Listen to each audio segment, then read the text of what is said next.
That faded out much faster than I was expecting. Probably because I have to keep my music player so low. I don't know what's up with desktop audio. Anyway, well, hey, it's me. I'm here.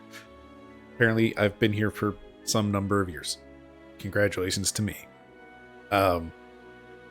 In celebration of apparently anniversary of Streamer or something, I don't know. Twitch had a notification that was like, hey, 2 days from now, stuff. And it's like, that's funny because I'm pretty sure I wrote down the date differently than you did Twitch, but okay.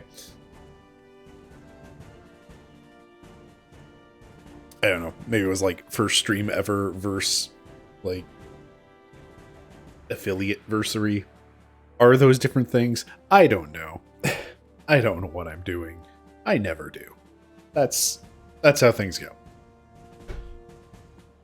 Speaking of not knowing what we're doing, I have no idea what I actually want to do, so we're just kind of logged into Final Fantasy XIV because, hey, it's Estrella, and that's all I got.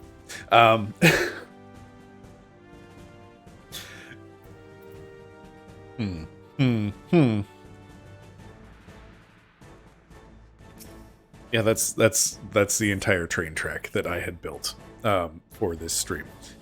Was I should stream, and I guess I'll log into Final Fantasy XIV. So, well, hey, we're doing something. I did have a fun, silly thought, and that is, so I got that one mount from Bosja that requires spending a lot of time in Bosja.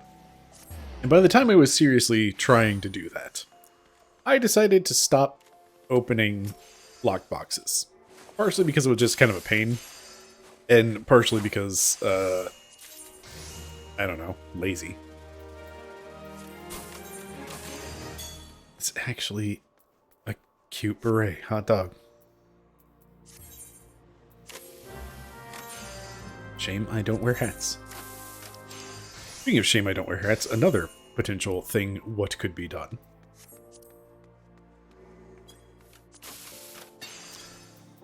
is trying to jump into those near raids, because I sure did throw out the near hat at some point, and that means I can't turn it into a new outfit glam thing, and it's taking up a lot of spaces in my glamour dresser. So might need to go run near just to get another one of those chests just for the hat. The entire reason of what I was going to my summoning bell for, let's get the retainer who... It's not even on a retainer, it's in my Chocobo saddlebag. Good lord. As promised, I have no idea what I'm doing. So, anyway, yeah, We'll pop out of the city real quick, just so I can mount up.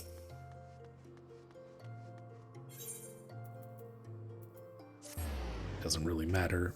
I don't know why I chose Western Thanalan, but we're here now.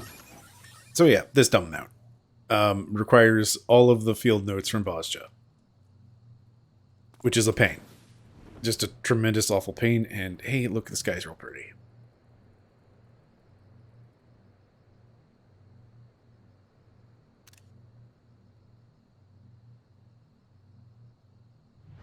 It does have battle, like the Bosja music. Just part of why I turn mount music off sometimes.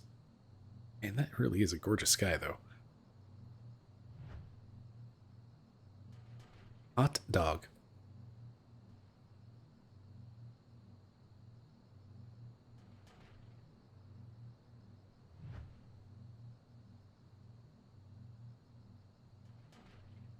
Man, I like Hulda. Anyway. So yeah, this mount, way too much time in Bosja. And as evidenced by 266 Zadnor lockboxes.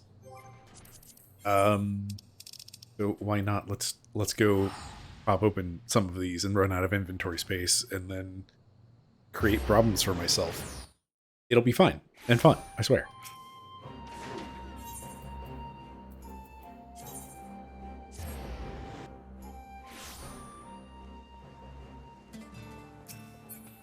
And I don't have that quest from once.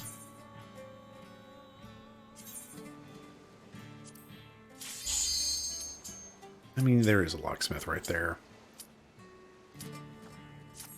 No.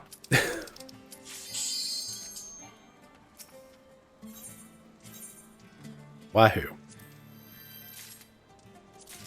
We've got junk, indigo stars, more junk, various flavors of junk, indigo stars, more indigo stars. Place your bets now. How many indigo stars we'll end up with?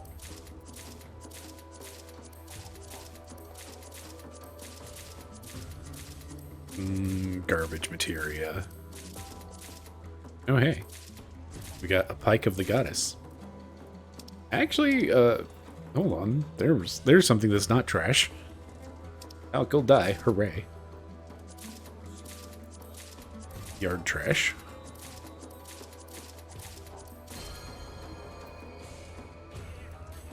Huh.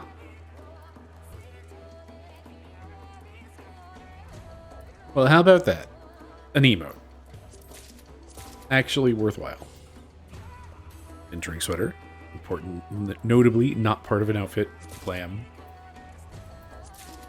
Barding what I already have.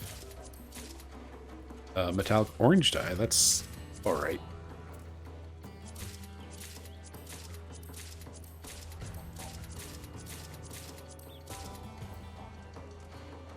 I actually needed some of those because that is, as you can see by the new fancy little plus icon on the glamour dresser icon, that I totally thought it was a lock and not a glamour dresser. Well, hey, that's part of an outfit.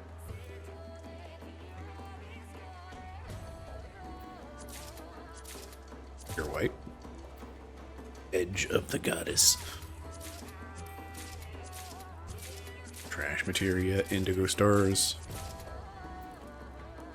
I made one of those for myself.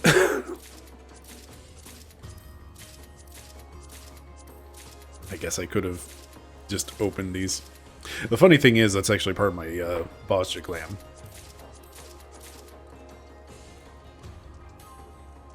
General purpose, dark green.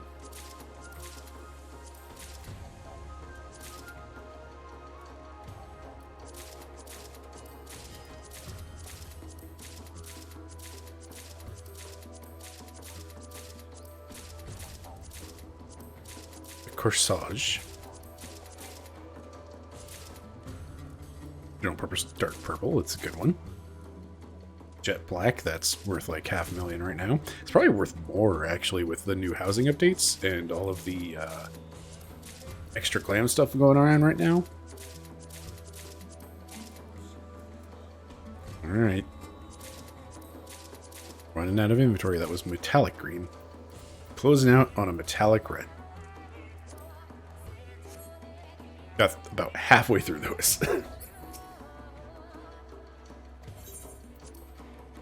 Alright, the good news is a lot of these are kind of easy to get rid of. I do have stashes of various dyes and whatnot. I'm curious if Jet Black is doing gangbusters right now.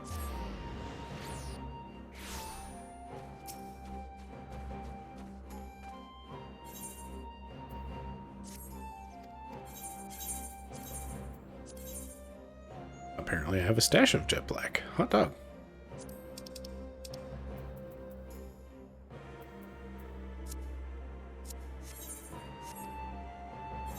Alright, garbage materia.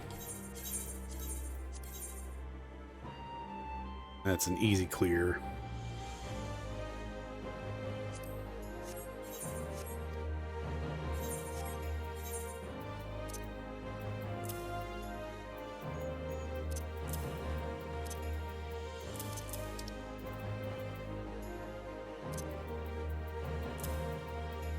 Can use that. I'm going to put it aside for now. I think I've got one of these already in my glam dresser. Yep.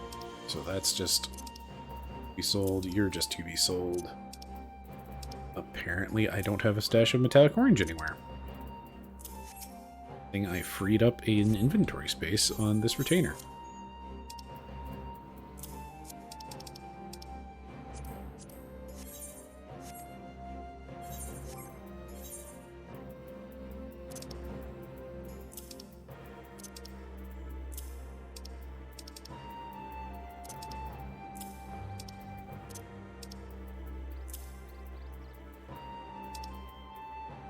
Alright.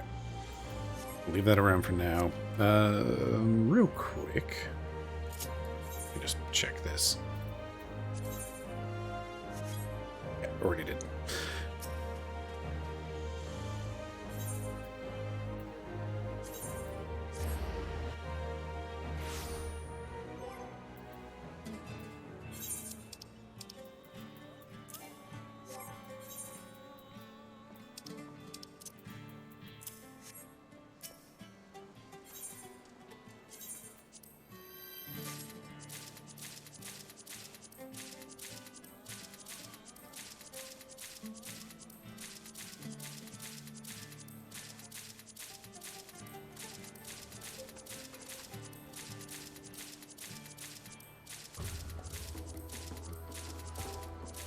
Dark brown.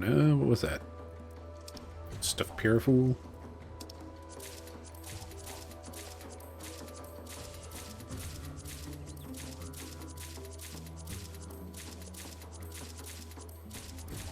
I'm so glad that they stopped doing the animation for opening chests after... Well, hey. So glad they stopped doing the animation for opening chests after...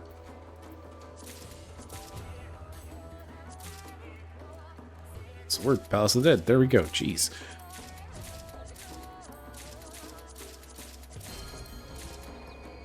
Another copy of Both Ways. Devanarian wool autumn shirt. Actually, was it? No, you are not part of an outfit. Another one.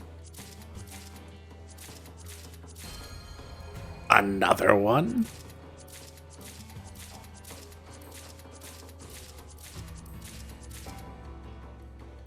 Points of the Goddess.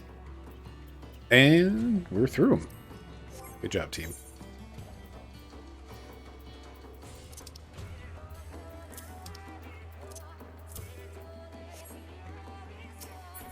All right. Go clear out the junk and then look at the decent stuff.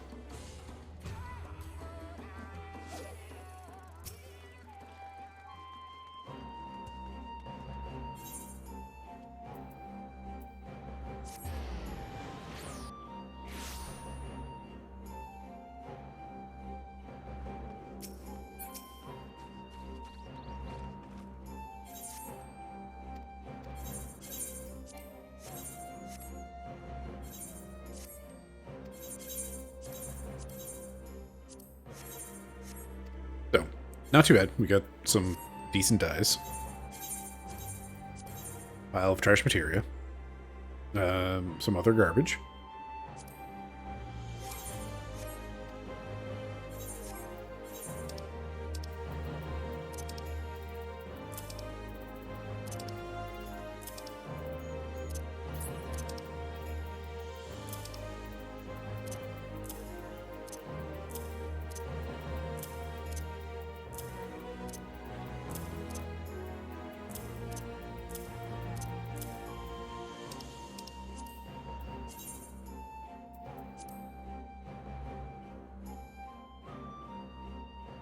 Those feel exceedingly silly to me.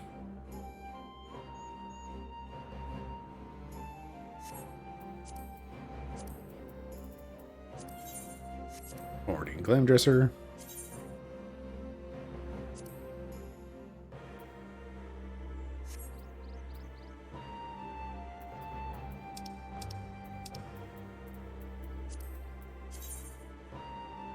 Love our various corsages. Basically that in all sorts of colors, yeah. Overall, 187 magic prisms from all of that. Not too bad. Hey, we've got ourselves a new emote.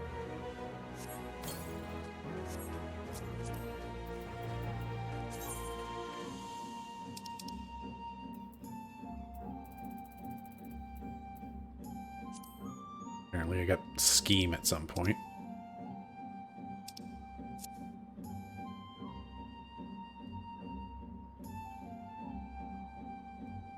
That's a quality quality emote. Like, just a good repeating conversation.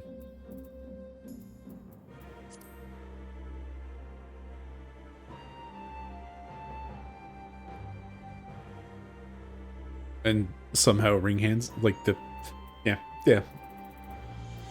Much less trustworthy words. They're real things. Alright. Now for the real question. How much is any of this worth? Actually still worth something. Never worth anything. This is honestly a pretty good spear, if I remember correctly. It is, of course, a Bident, because they're always... Like, there's so few just spears in this game, it feels like. They're always, like, tridents or Bidents or things with not just a single point, maybe a glaive, if we're lucky. I'm surprised at the adventuring sweater being that much. Not surprised that's not really worth anything. It's a barding. Apparently people just aren't doing Dadner, I guess. This is... Yeah, it is that one.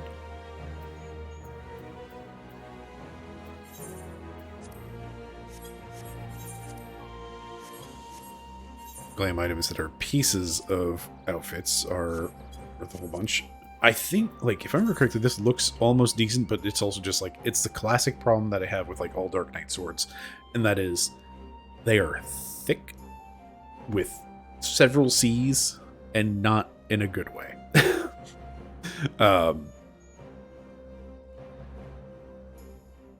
They just look like Nerf weapons, is my problem. Like, width of blade, fine. Length of blade, fine. Thickness of blade, Nerf weapon.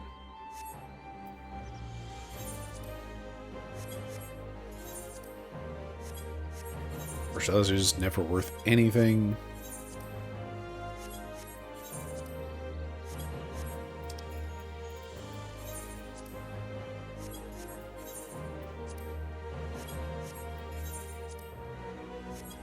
Even the expanse barding is up, jeez.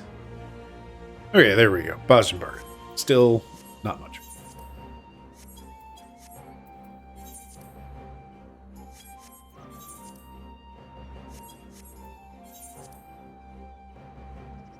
Well, alright then.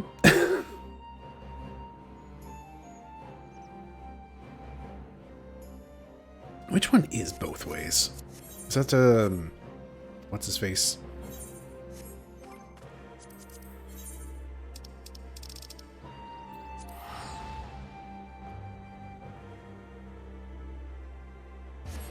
No, that's like windswept something or other, isn't it?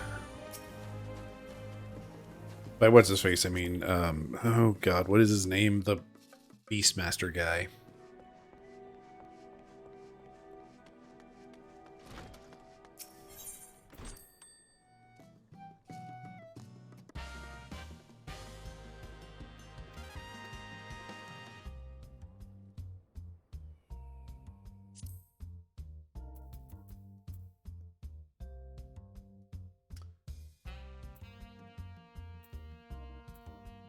Okay, there it is.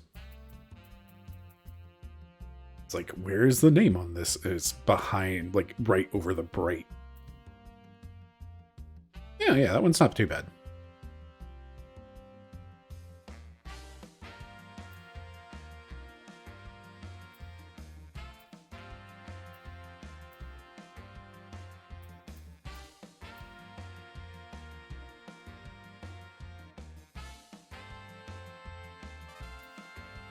I do kind of miss Estrella with long hair.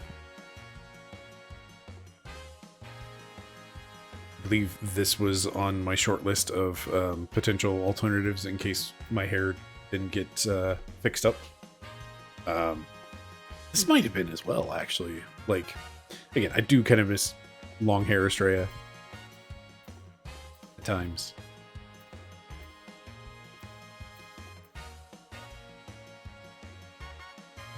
But this is the problem. The moment I started using this coat, I had to switch out her hairstyle.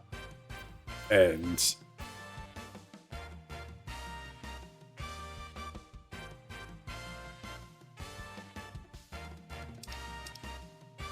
there we go.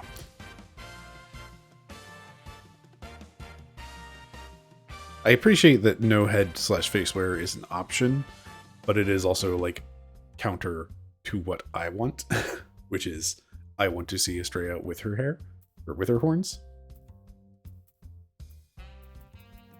So this is like, let's dig into some of the weeds of, okay, when I started using this coat, Estrella's hair was this. This was her hair all throughout A Realm Reborn up until essentially when I finished the base MSQ. Going into 2 point whatever, I wanted to switch things up. So it's like she ranked up enough to get this coat, and that caused the problems. What with this collar. And soon after that, she started using succubus horns as well. I did that at the same time. I think it was one of those things of when I beat the MSQ, that's when I'm going to start figuring out glam. I'd done some minor stuff, I think. Like there was definitely an outfit that she was wearing towards the MSQ that evolved into this.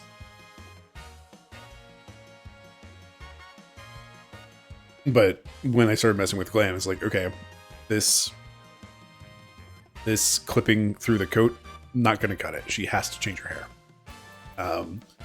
And along with that was the succubus horns, which I didn't want to have, like, where's bald? There it is.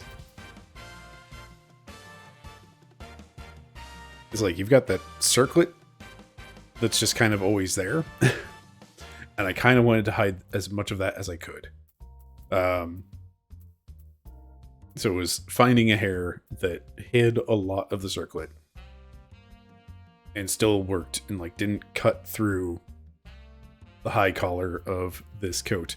Also, a thing what Final Fantasy XIV does and like nothing else does, and I hate everything else for it. When I press right, I go to the next row.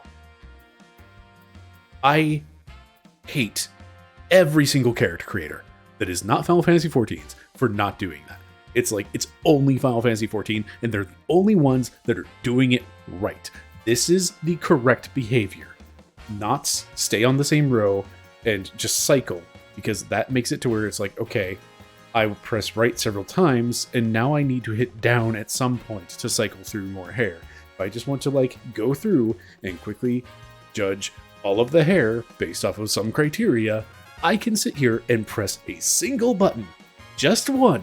I can press the right button and look through the entire list without ever having to stop and press down or up or figure out where I am in a row, any of that. I can just press right continuously. I am so angry about this in every other character creator. I swear to God, it is this is the easiest thing to do. Game development, never easy. This is a very easy concept to do. Just flat out. You're doing it wrong if you're not doing it this way. There's no excuse. Don't do it to where you cycle to the same row. Bad, wrong, incorrect, incredibly angering to me specifically. Now that I've had my rants, ultimately it was just like going through all the various hairstyles, just pressing right and looking at them. Anyway, eventually it's like, okay, criteria that I had were it needs to work with this collar and it needs to work with the horns and hide as much of the tiara as I can, because I don't really like the way the back of the tiara looks. So that means it has to be a little bit poofy in the back to cover the tiara. And like I didn't have this hairstyle at the time, but this one would fail because there's like this slight bit of it that's still clipping through. This would work. This one would fall, like this one would have worked for both the collar and the tiara. It's, again, I didn't have it at the time, so it might have actually had a chance, but of the ones I had at the time, we ended up into this row of the same hairstyle 4 times, but with slightly different ends. And like, I really struggled on these ones for the pins. But ultimately, it kind of made me feel fine with it, because it's like, okay, Estrella's hair is shorter than it was, but it's like, it's pinned up, right? So the pins are holding it in place, and maybe that's like, maybe she still has some slightly longer hair that's just, you know, up. Granted, these days, this is just her hairstyle so much. I've occasionally considered trying to go and have a slightly different hairstyle and just like go through the list. And I can never find anything that just feels right. Oh, this hair's allowed to just clip through the air. This is the thing about moving from like the whole graphics upgrade. They added some polygons to this hair, particularly around the back of the ear here. You can see that that hair is like pulled back to make room for the ear. It used to just clip through, and it was fine just clipping through. It's like they nailed the landing eventually, but there was definitely some concern that I had in the first preview character creator thing that they released, and more so in the second, because the first one they had like just grabbed a polygon and moved it back, and there was just this weird chunk of ear space, and it looked terrible. The second, they had deleted a polygon, so you could just see into the void space under the hair, and it was very upsetting and concerning. Again, game development is never easy, so it's like the trust the process, hope it gets fixed, but also have a backup plan. So right before 7.0 came out was the, hey, let me just go look through all the hair options and see what else might work for Estrella. I think at the time she wasn't actually using her high collar Flames Lieutenant jacket, but I did have a couple of picks. I'm trying to remember if this one might have been one. I feel like this was on the list. Again, I wasn't using quite so high a collar, so it might have passed whatever I was wearing at the time. But for this one, with clipping through the collar, it's a problem. I think this was also an idea. Again, I don't like the way the tiara looks in the back, so I really prefer it to be hidden.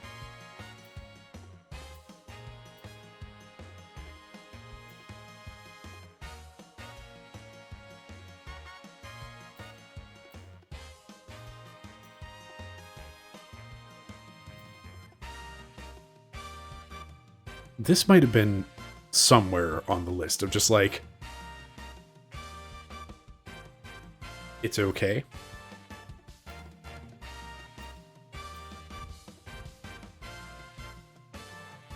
I do think this one was pretty high on the list, actually. Like, it worked with whatever height of collar she had at the time. It's a little questionable here, but like, just barely. Like, I think it would still work with the Flames Lieutenant coat.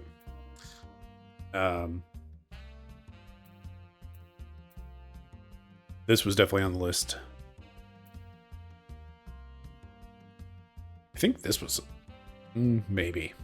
It might have been on the list until I turned it around.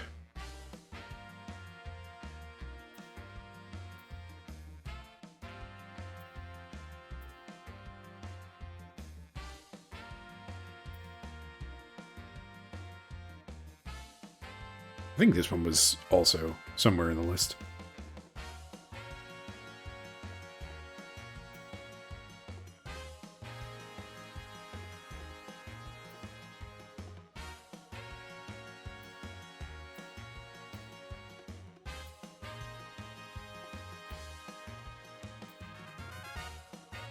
Some part of me did want to, like, experiment with a wildly different hairstyle, such as this one, but just, nah. The Mother Me Own look was... I think there was a moment of, maybe, but I think enough tiaras sticking out around the back that was just like, nah.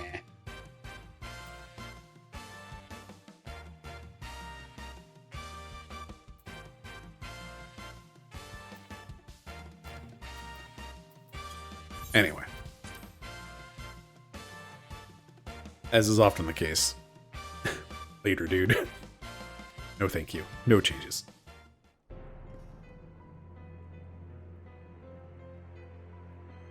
Alright.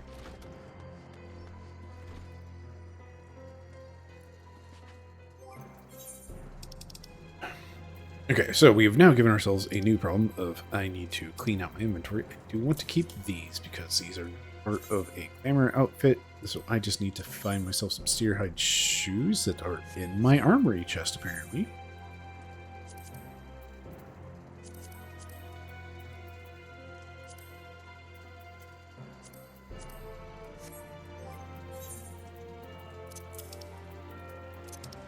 And that right there is the entire outfit. So, well, hey.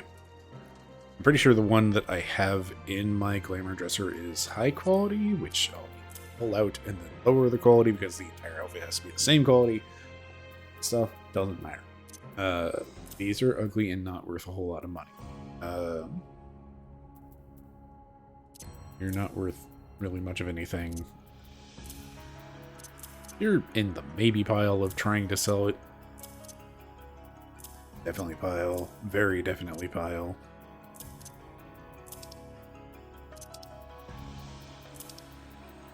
Didn't see what you were worth, but...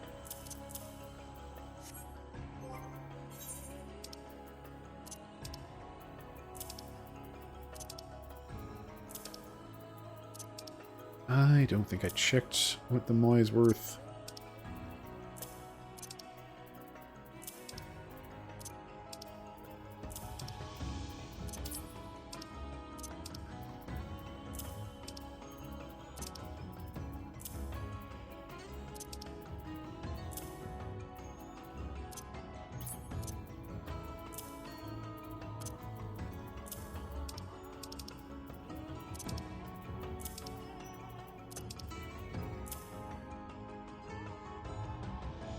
Howdy, Elix. Haven't changed your character's hairstyle since creation. It's your FFXIV. 11, okay. It's like 16, that doesn't make sense. 11, there we go. I can read Roman numerals.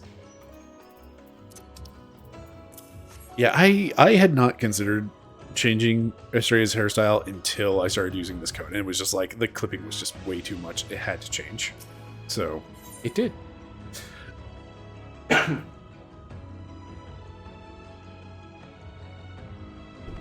But I've, like, there's been the occasional time of just like somebody has the sensation, look at what, you know, look at what I've changed, or look at what I've got nowadays and see if there's anything that I want to change it to. And the answer is always no. And then there was the 7.0 graphics update concern. But turns out it was fine. So, well, hey. You're all trash. You're going to my glamour dresser. You are stuff to sell. How are Samsonian locks doing these days? Not great.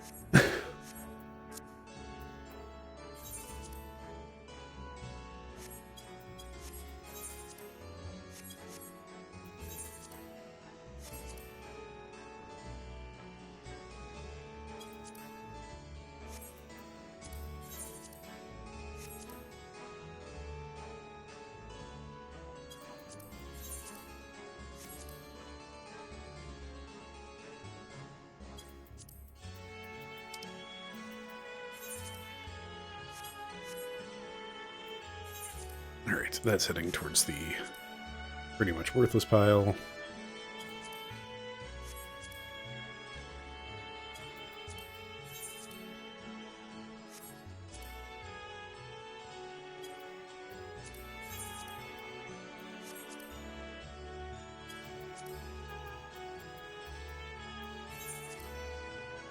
Do I need more purifools? I'm actually running out of storage space in my house, so I need to... At some point, I'm going to have to go through storage, and I don't want to. So, well, hey. You're all pretty much garbage.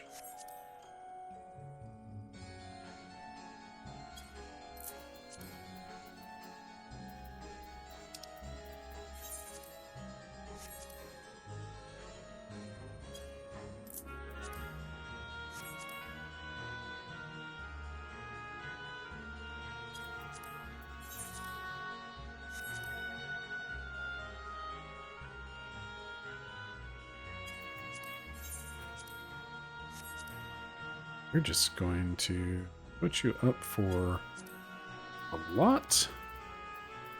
Yeah. Yeah. Let's do some big bets on this.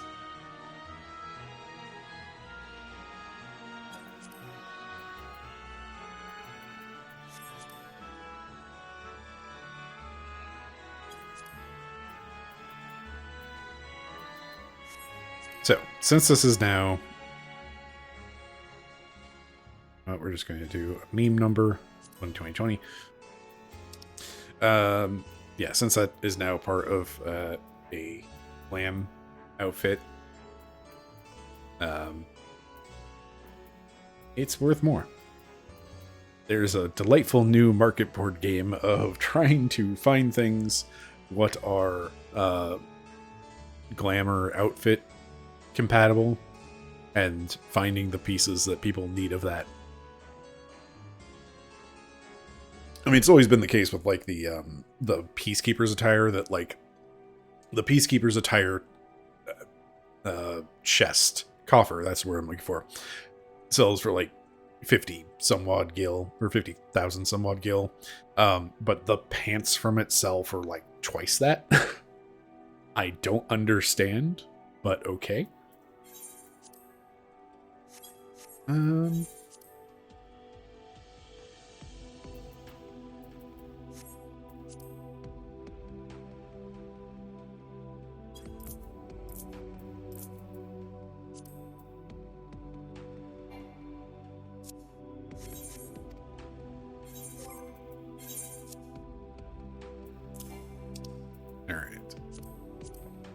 Hold on to these things for a moment. Big money making scheme, new housing expansion. Yeah, here to, like, right now is probably a great time for housing items because of, like, the new interior stuff and people wanting to redo their houses with all of the fancy stuff and, like, taking down all of the walls.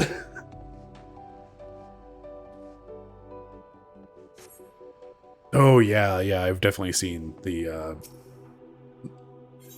like NPC available furniture and that going for stupid amounts. And like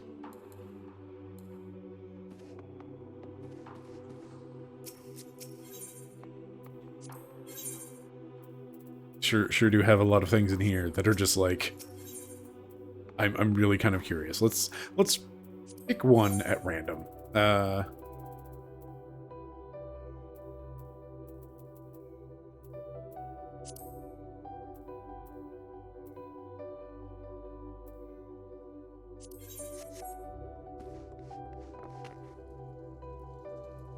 was interesting.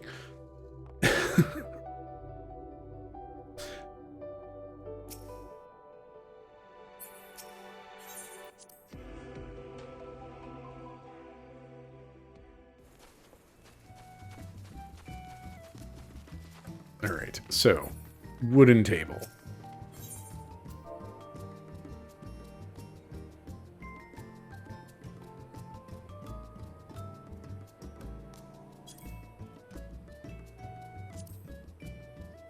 Yeah.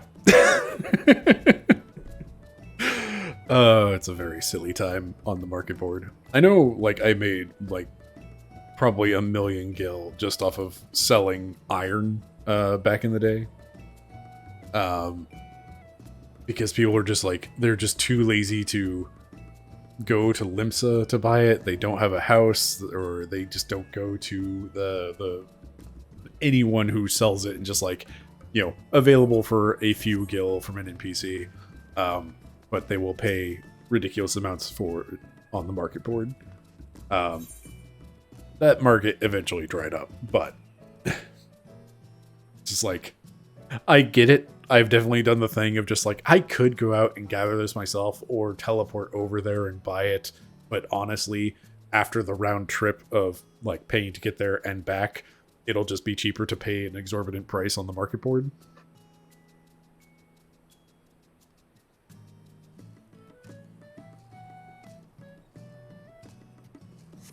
And yeah, they'll be buying it from here instead of going down the street just a little bit. I think it's this guy. One of these two. Pretty sure it's this one. Again, this game is just sometimes really randomly pretty.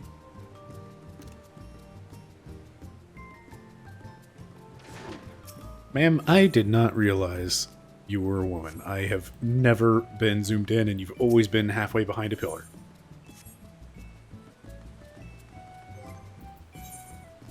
Okay. This stuff is just garbage to be sold. Congratulations. 200 some odd Zadnor boxes turning into 187 Indigo stars. Hooray.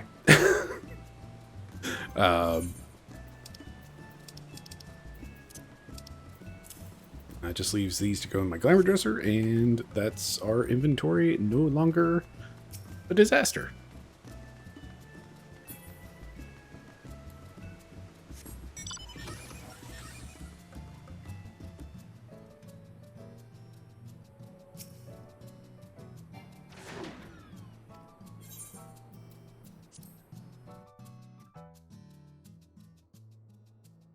Oh man, getting on right when Shirogane dropped would have been huge.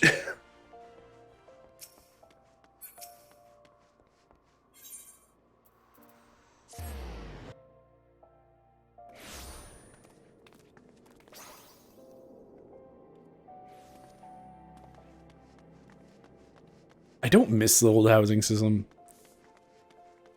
I don't really have complaints about it being a lottery. That feels like what it should have been all along.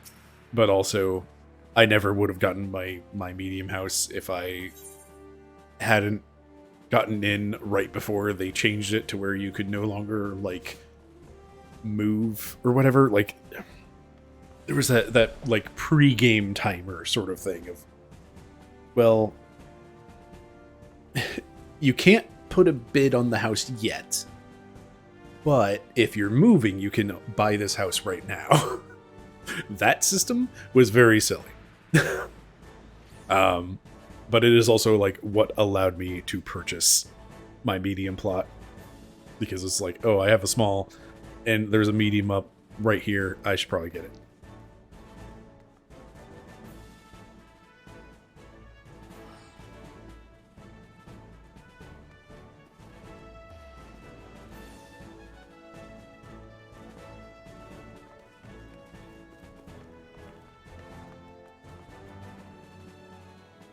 Why am I talking to this guy?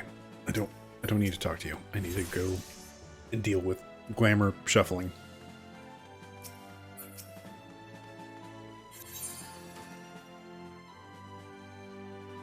No, I definitely with like when they did the big housing expansion,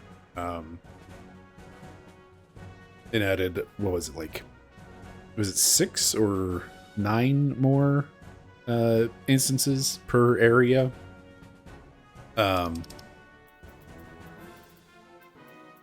That process, I was able to get a large house for my FC. Which in the end I paid for it myself. And at this point, like, most of my FC is fairly inactive. We're extremely chill and just kind of are there because why not?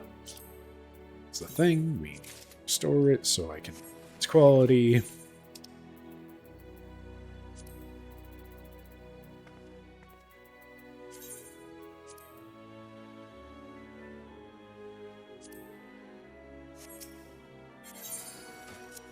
Now we can put it back in. As an outfit. Hooray. I have saved myself a single. Actually, that's just as many spaces. I just gained 2 items out of it. But what hey. 2 new items.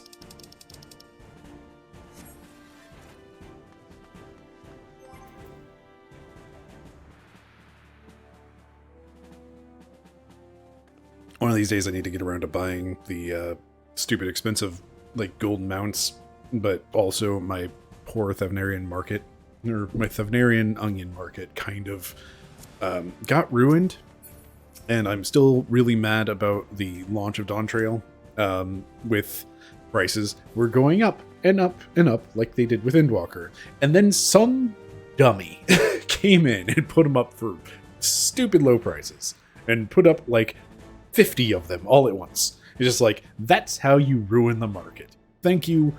Good night. I am not pleased. I did get through a lot of my onion stash, but let's see. Where are my onions? I still have 40. Like, the problem is, it wasn't like a super low price. It was still like 100,000 or 200,000 or something, but it was like, it was approaching like, you know, 500,000 to 1 million per onion again, like it did with Endwalker. And when it's just like somebody cut that price so significantly, and then because, you know, one person lowers the price, everybody else has to try to undercut them, and it just turns into like so many people trying to undercut each other by stupid margins. Not like by 1 or 2 gil, but by like 1 or 2,000 gil or 10 or 20,000 gil. It's just like, what are you doing? Why are you all bad at capitalism? This is ridiculous.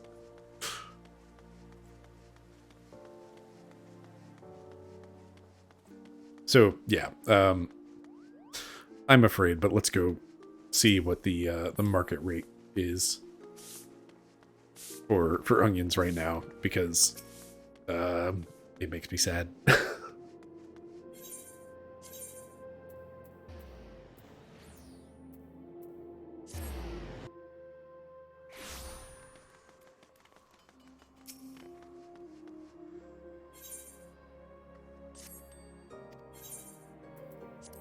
Can I sell it from my... Nope.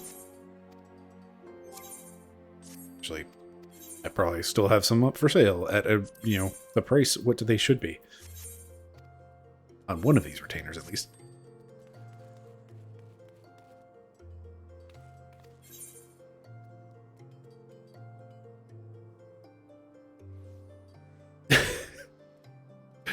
Oh, just control the market entirely. Which one are black tri-stars?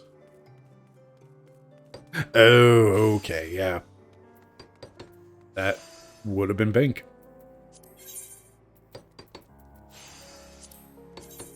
Alright. Jeez. These should be going for like 150,000 each.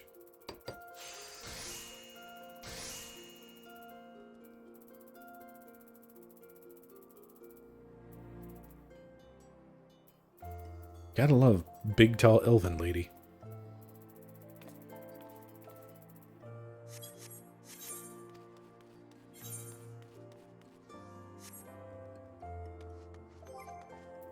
Alright,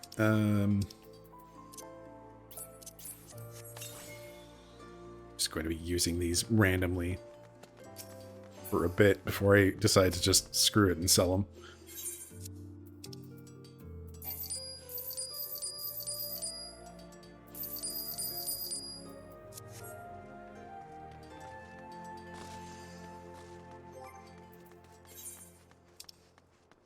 All right, well, that's something that's been just hanging around for a while. That very large stack of Zadnor boxes. Now what?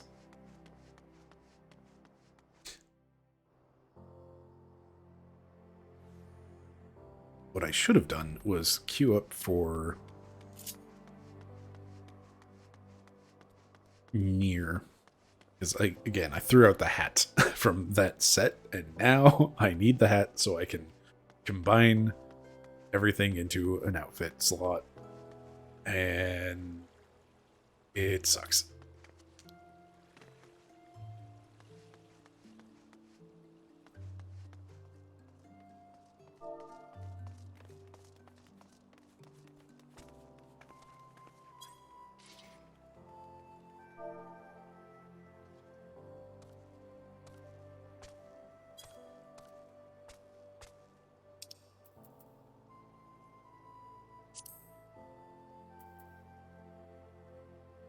Yep, no shop selling price. Can't just get them from like the recovery guy. I want to queue as a tank or DPS.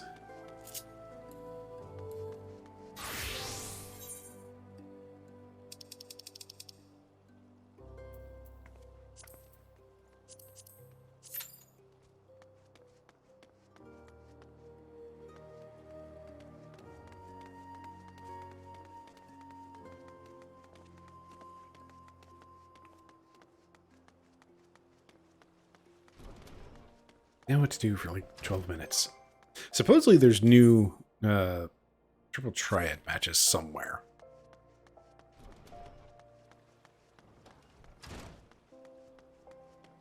I'm not sure if those are unlocked from like progress in the new social society, or it's the new society tribe, or otherwise.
Oh, there is the question of, do I even want to run linear raids right now? They are very long.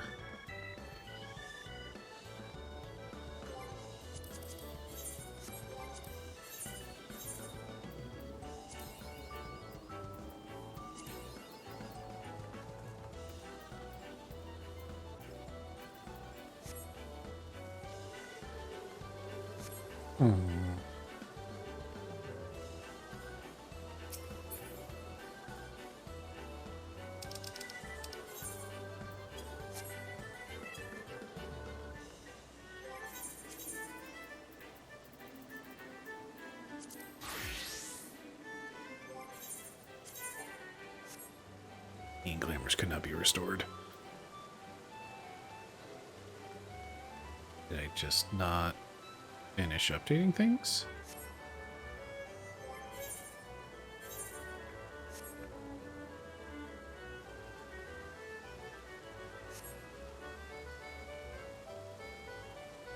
Certificate. this? It's the skirt right. Yes.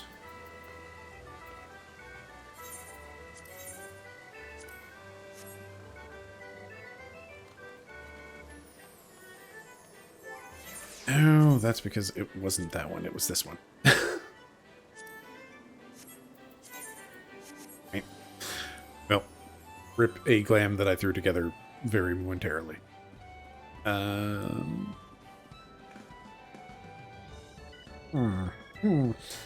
It's the problem with today. It's just been like, I should stream something. I have no idea what I want to do for streaming right now.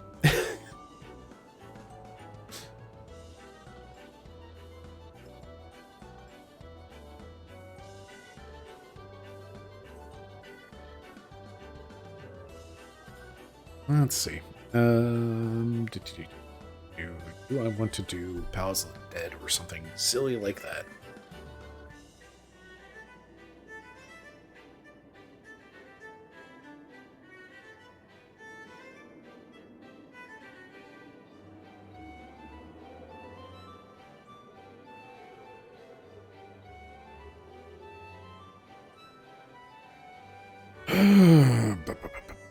Okay, so yeah. Second dungeon, first trial. Boy. I enjoyed Dawn Trail. Like, I know there are a bunch of naysayers out there, and I know there are valid complaints, and also some people just need a tall glass to shut the hell up. But I had a good time with it. But I think my expectations were set correctly. I think I'm going to do a quick BRB, because whatever I'm going to get into is going to take some time. Now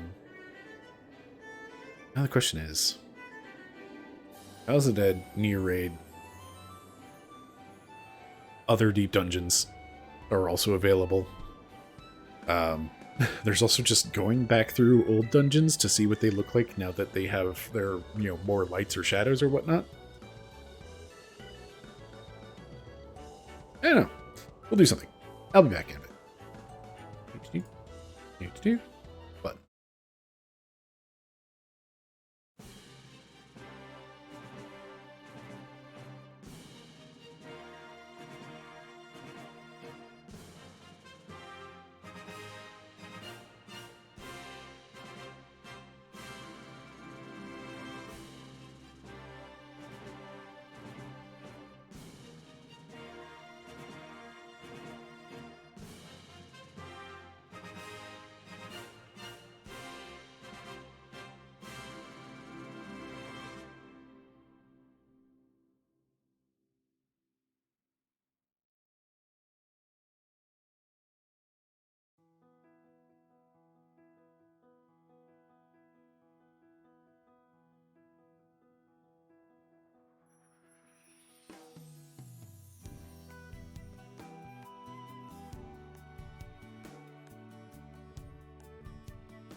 I really need to figure out what's going on with desktop audio in OBS that causes it to be way, way, way, way, way, way, way too loud. So that my fade out on music can work correctly. Anyway, well, hey, I'm back. So, I mean, I guess I could do Halatali with duty support, but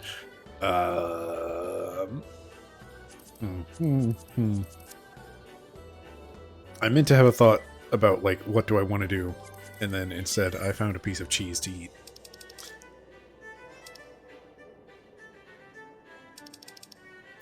No thoughts, only cheese.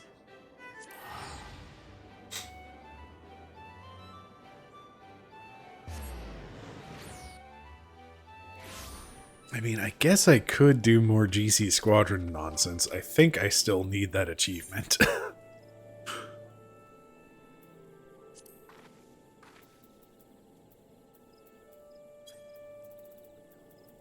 Where is that? Main company.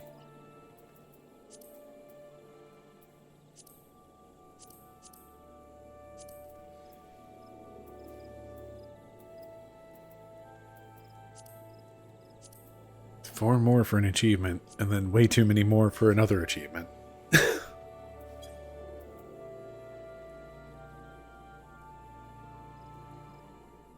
One of these days I should also get around to, like, switching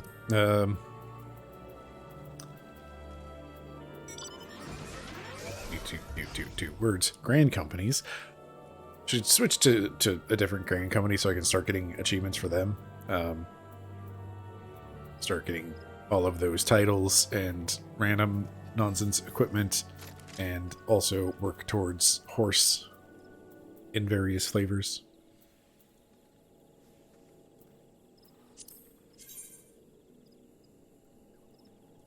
It's actually a nice bracelet. The problem is, this is company gear. So if I switch companies, then I can't put this jacket back on. And I do have other piloting glams, so that's less of an issue. But I also use company gear in my Blue Mage outfit, and I have nothing that is remotely applicable for swapping out.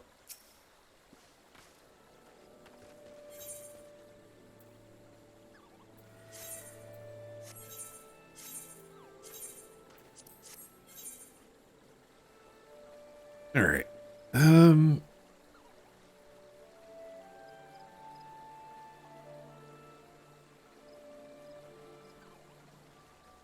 What do I need to do before I can continue on this real file up here with, you know, an actual floor number? I need to get my Aetherpool arms and armor back up to 99 and 99. It can be done on lower floors. Do I want to start a run at 50? Because that has, like, higher chance of increasing Aetherpool.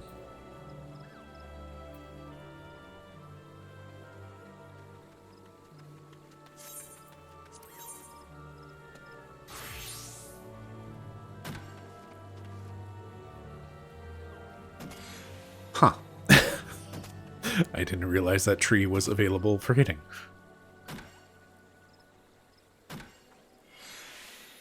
Yeah, but going in match is no fun. It's all about going solo. Because, you know, why play a game, a massively multiplayer online game, to play with other people?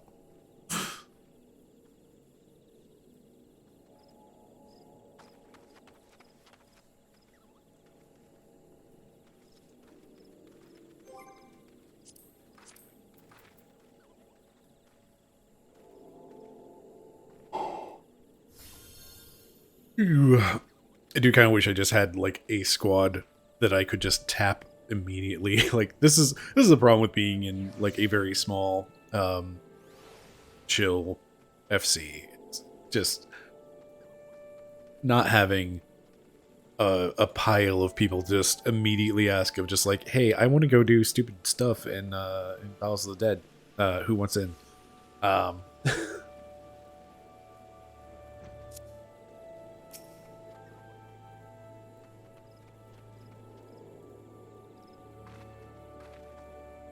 it's like if I do want to just go in to farm specifically arms and armor, I don't need to do it as paladin.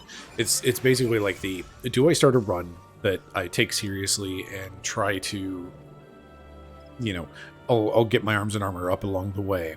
Oh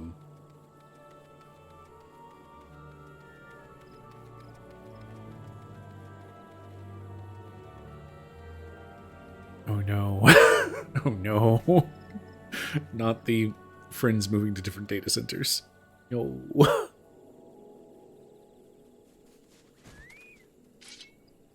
Less data center travel. I'm so glad they got that figured out eventually. That's I've been trying to figure out.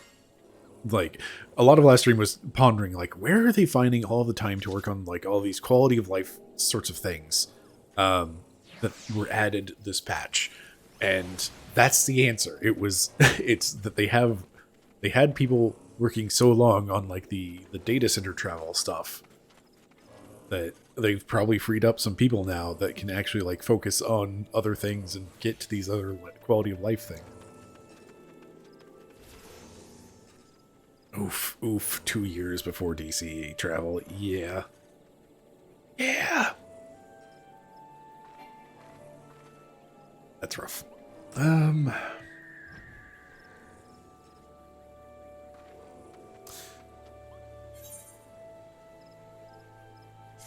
let's just start a second run. Oh, no.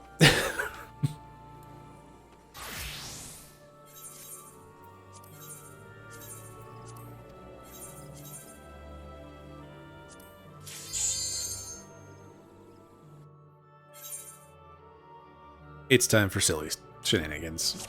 What with having range and not having to... having, you know, actual movement speed stuff.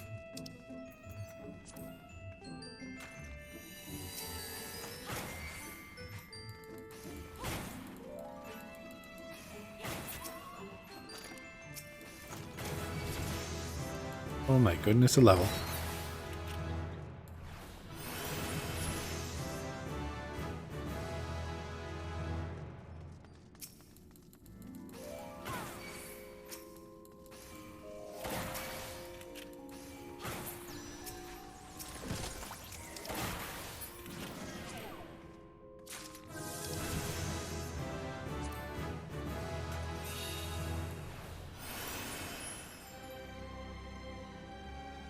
What do you mean? There's still a chest in here.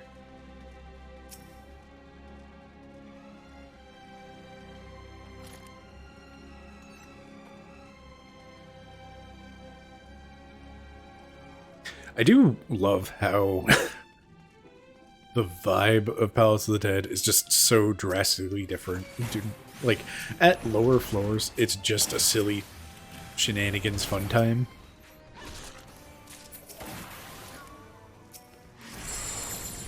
Ooh. The worst trap.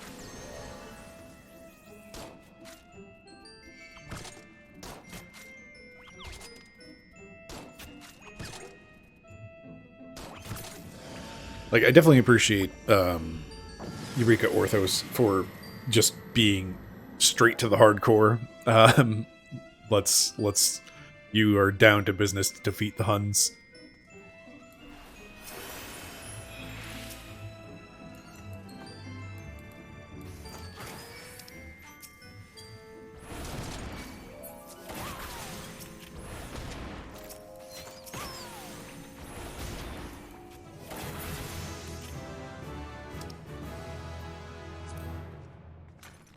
Palace of the Dead does have the problem of it has the first 100 floors.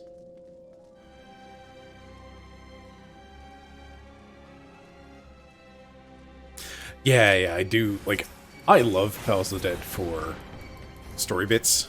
Like, that is a big part of why I love it so much.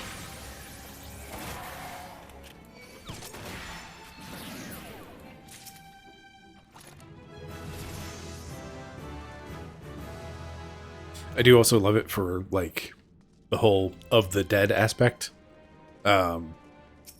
like, finding there's, like, certain floors where you can find NPCs. And it's like, oh, they are confirmed dead. Oh no. Only done one Earthos once. Oh man.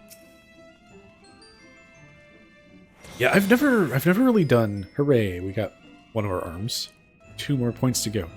I've never really done Party Finder or just like Duty Finder or anything for Palace of the Dead. I've either done solo or like had folks to go with me.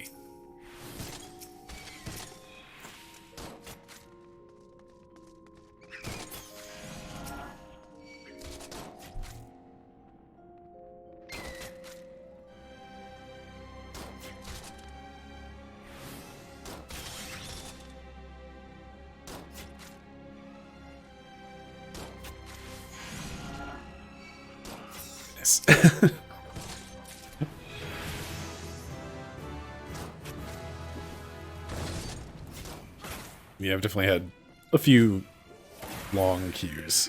The longest queue I was ever part of was I tried to try Rival Wings once, and I was in queue for like 2 hours. And was confused when I was trying to do a solo duty. And it wouldn't let me in because I was in queue already. It's like, what do you mean I'm in queue? I'm not in queue for any... Oh, right.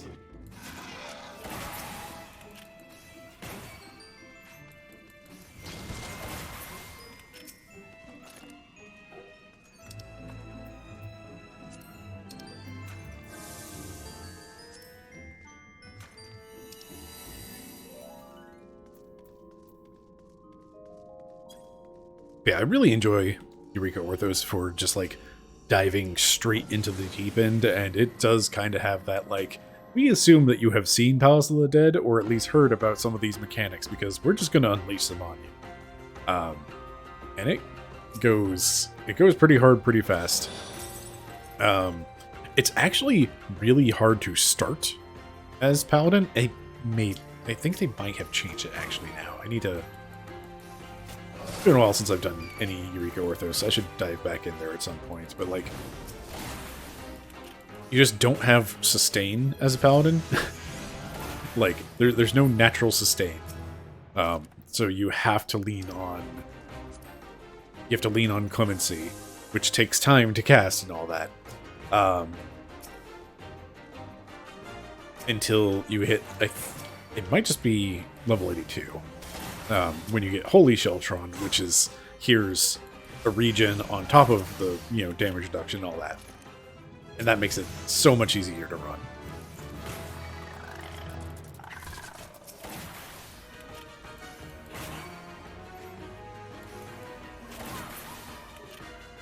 (1:30 a.m. on a weeknight).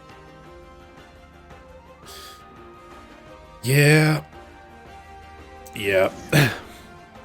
Yeah, raids get real spicy. Like, anytime after... It's basically like, once midnight rolls around, raids get real questionable.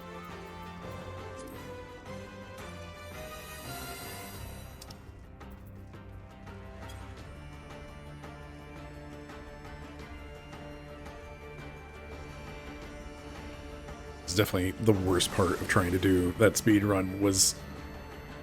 mistakes were made.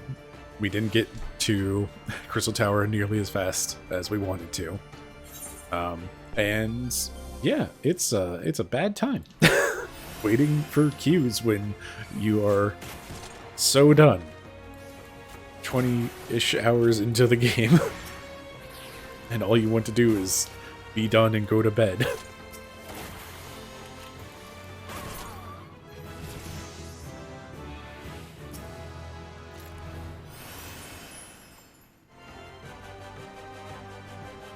I need to go back through and watch that speedrun. Like, I kind of want to go back through, try to watch some of that speedrun, and, like, see if there's anything worth doing, like, an an edit, like, highlights of sort of thing.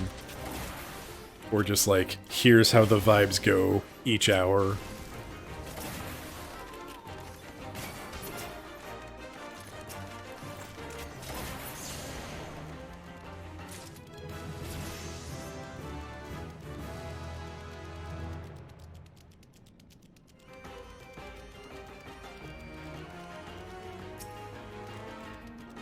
I know by the end of it I was getting real cranky, especially with how the queues kept choosing Will over me. It really was just like, the worst of it was just like, we're both in queue, we're both tanks, everything's fine. His queue has popped and mine is not. What the hell?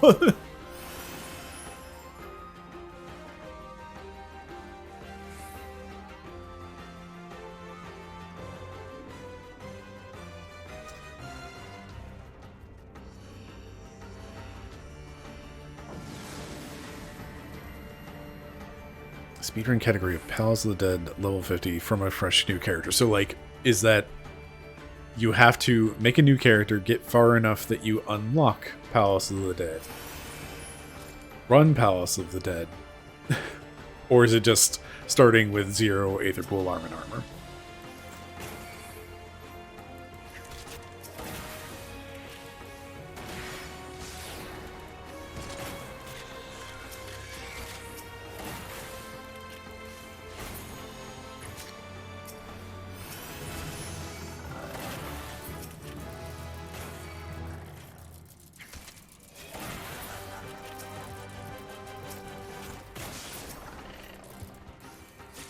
Character creation, finish Palace at 50 solo, instead of having to clear MSQ.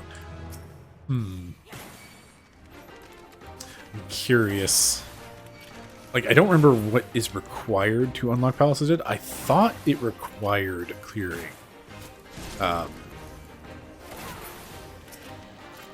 MSQ. At least, like, the 2.0 MSQ.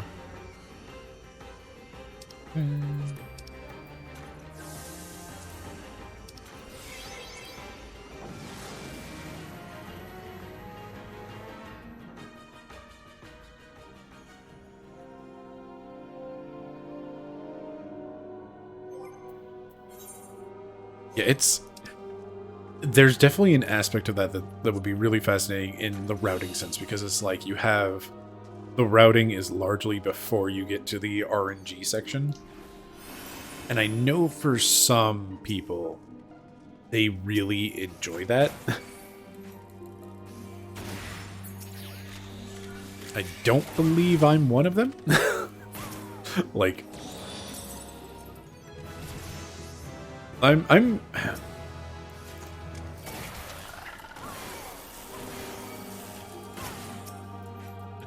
not the biggest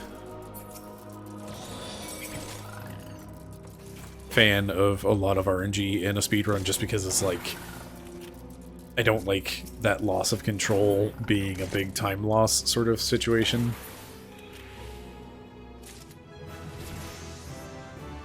But I do know that that is also, like, really exciting to watch.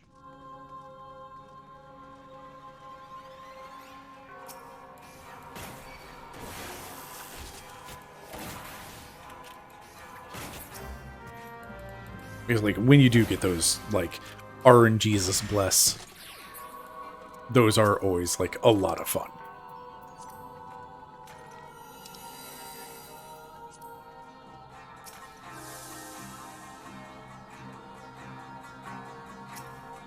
There's any more sight, but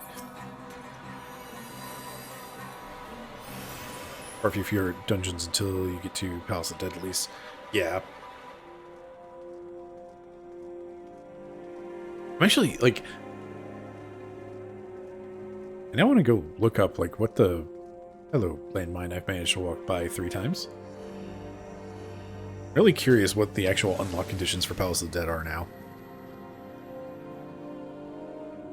It's been so long since I did it. I really don't know when it actually unlocked. And I'm fairly certain that I had, like, you don't even have to do Hamtara hard to do Palace of the Dead. It's just finish the quest for Copperbell. Huh.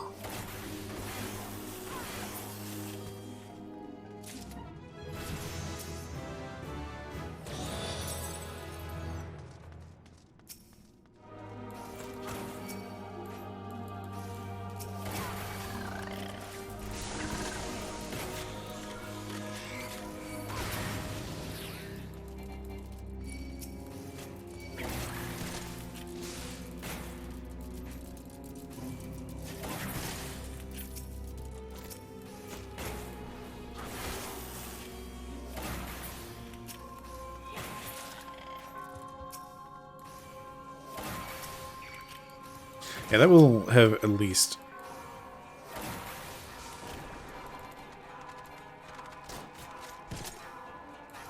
Really? Hildebrand shows up to introduce you to the Scions if you're legacy character. That's phenomenal.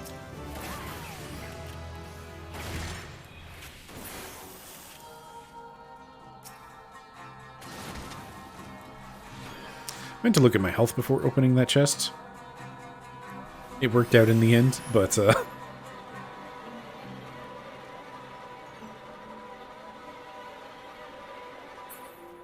I really kind of wish I had played Final Fantasy XIV back in the day. Like, apparently I joined like right around 4.1 is when I started playing. That seems to be the like earliest sort of random screen grab thing that I have.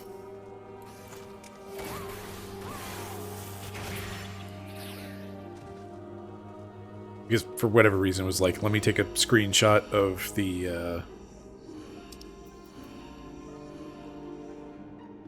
okay. Like, let me take a screenshot of how many minutes I have left in the download or something like that. And it's sitting there with like the big stuff for like patch 4.1 subtitle.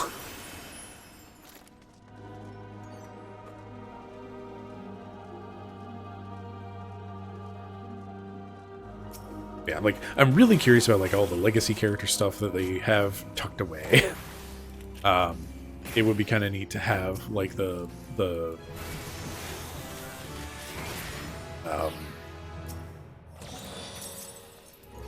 like the Archon mark or whatever.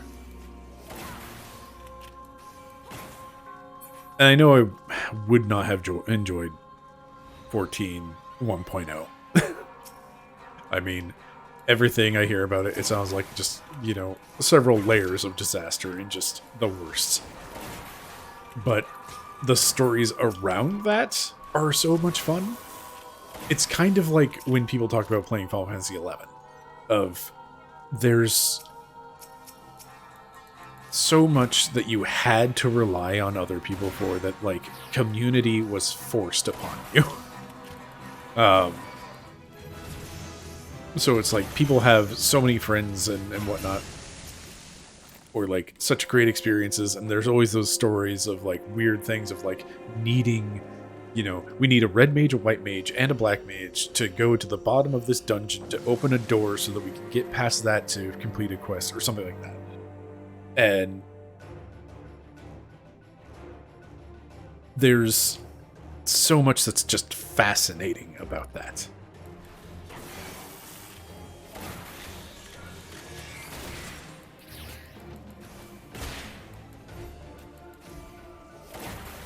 But at the same time, it sounds like it's just kind of miserable to play, for the most part.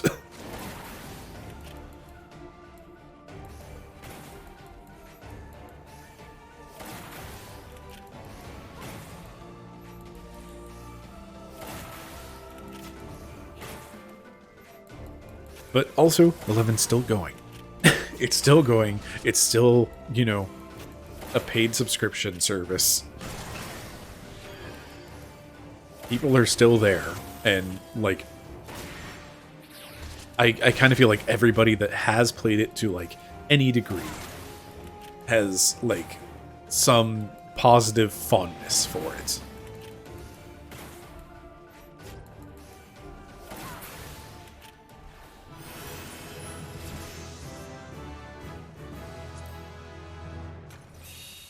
to do that.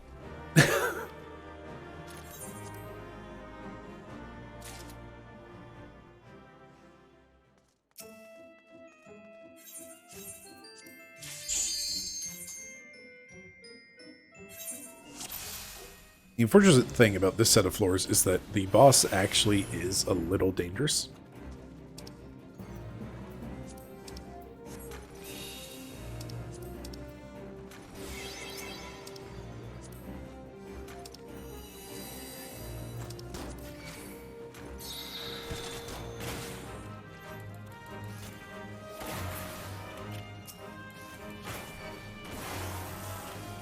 Scroll down for whatever reason. Twitch chat didn't scroll with that message. Here we go. Well, there, Final Fantasy XI is something you'll treasure, but it's definitely a moment in time. Yeah.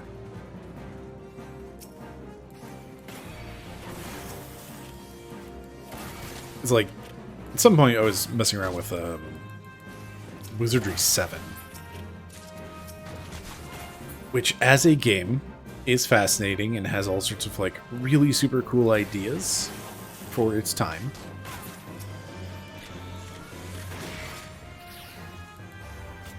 And some of those ideas suck in a general way.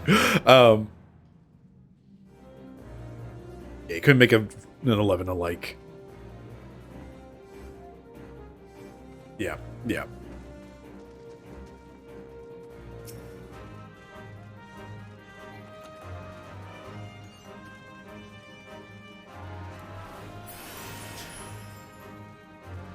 But no, like, I know when I was playing through, like, when I was messing with this. Yeah, like, Wizardry 7 has all sorts of stuff in it that's just, like, it is very much of its time.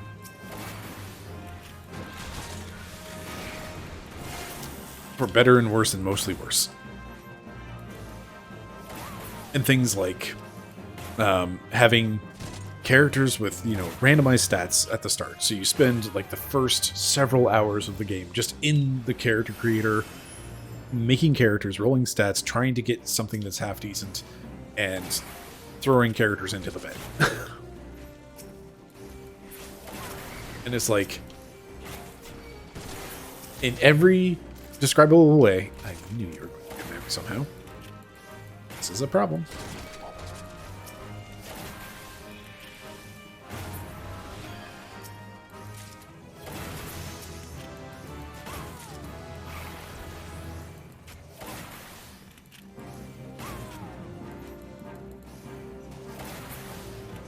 Well, hey, I lived. Having rode into the servers, crazy fun experiment. Had to learn enough Japanese to auto-translate.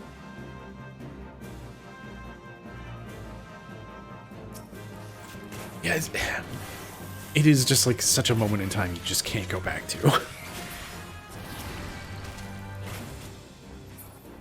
Yeah, like, randomized stats in an RPG. In character creation, it's just like, you sit there for so long in the character creator, just rolling stats, and just trying to roll stats, and just trying to roll a character that's decent enough to play. And you have to do that for a party of 6. So it takes a very long time.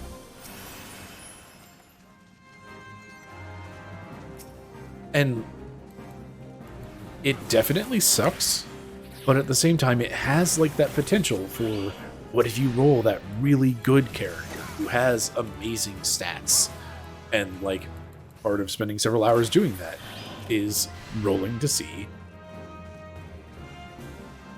if you can get one of those amazing stats characters. And it creates a small story moment of, oh, I was rolling characters and I got this one that got insanely lucky and has like way more bonus points than any other character.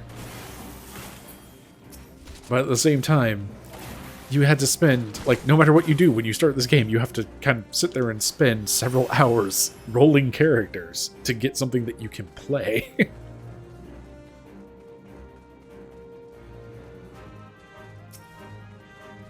Sen.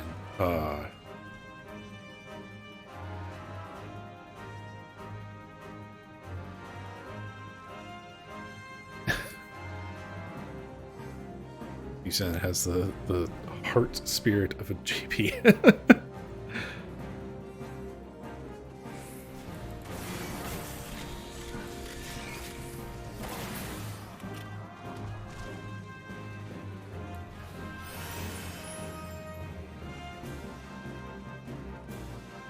I think I've mentioned this before as well. Just like, I have a video series idea that has never gone anywhere because it's like I never have enough for even, you know, a single video, let alone like creating a series out of it. But like,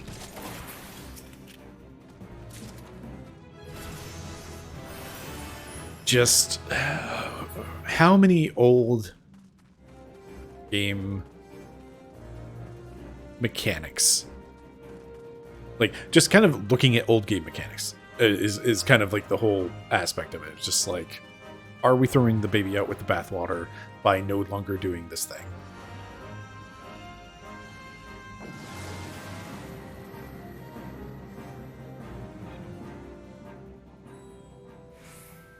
Japanese players disagree with power leveling. Yeah, having level 40 players that don't actually know how to play their job, that is definitely a thing, and I know I've felt that to some degree with, like, Blue Mage. See, also, me not knowing how to play Sage at all, yet it is also at level 100. Forget, is this a cone?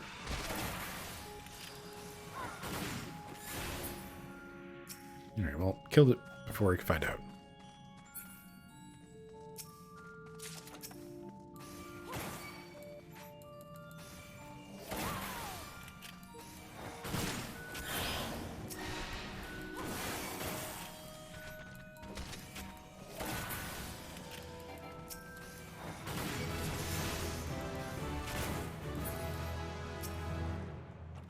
Well, Paladin to 53 Palace of Dead, just so you could wear Odin's gear as a Lala in towns. Menacing to people. Perfect.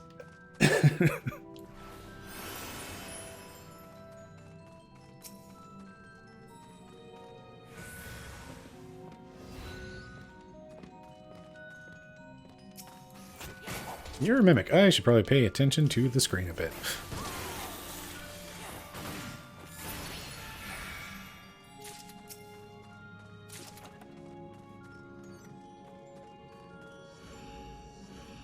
Yeah, back. That stood, like, it still is in Satasha just a little bit, that you can get lost in there. But much less so than it used to be.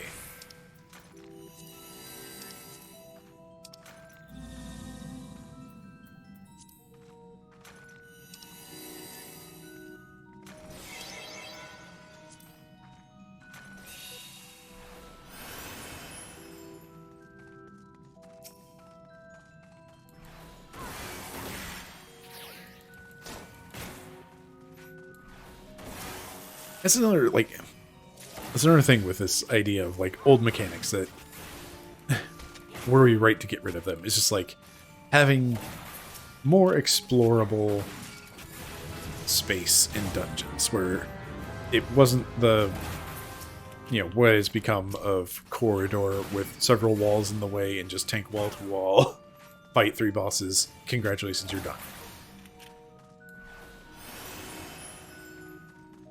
I think, like, I have a lot of various opinions on the aspects of dungeons in Final Fantasy XIV, and it's just like, should they be, any more than what they are?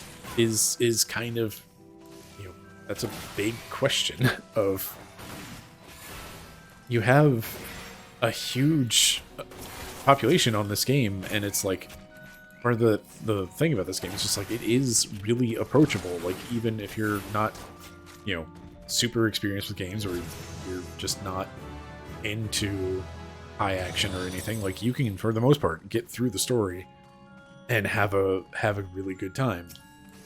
And there's definitely something to be said about like having a reliable setup and knowing kind of generally what to expect when going into a dungeon. Of, yeah, we're going to fight some monsters wall to wall, fight a boss, fight some monsters wall to wall, fight another boss, fight monsters wall to wall, and fight the final boss. And there we go. Good job, team. Pick whoever's prettiest for the player comm, and let's get out.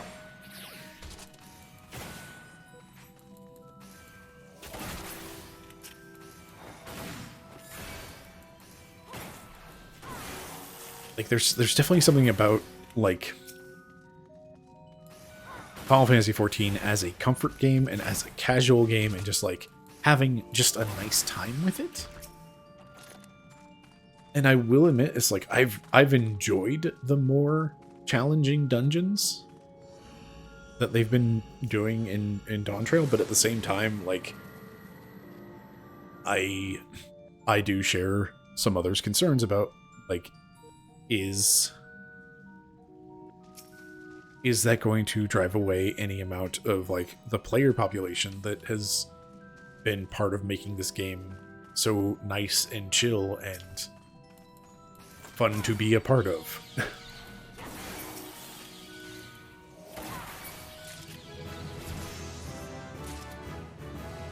Yeah, the Rubberborn based off WoW, which were more TTRPGs. And then, yeah, when you run 300 times in a few years. Yep.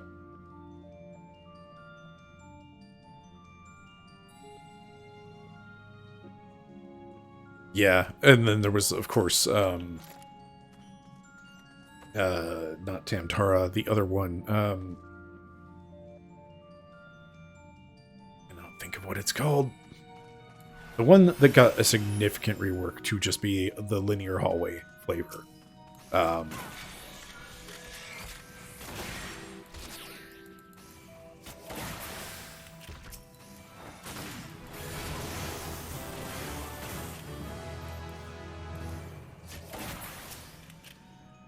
I cannot think of the name. Just absolutely blanking on it. I am a toad.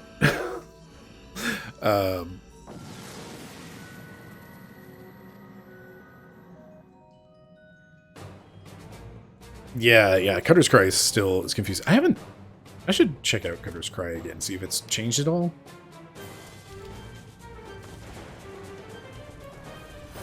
I don't remember them saying they've changed it or updated it yet, but, like, that one's still, like, weird and confusing.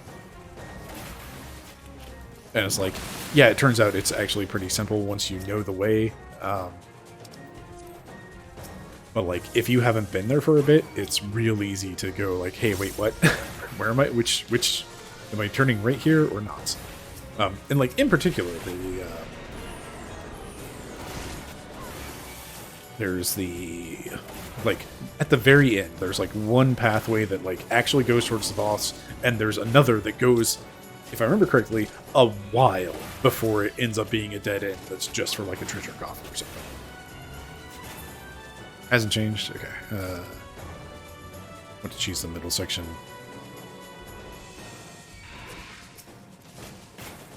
Yeah, the middle sections are fun to cheese, but you need everybody on the same page for it.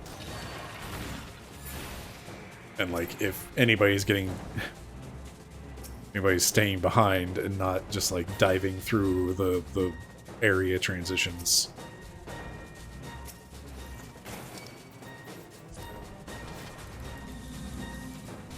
then suddenly you have problems. It's kind of like old MSQ roulette, where Prey, you'd basically have one tank that just kind of sacrifices himself at the start. The next tank is basically sacrificing themselves right before the first boss.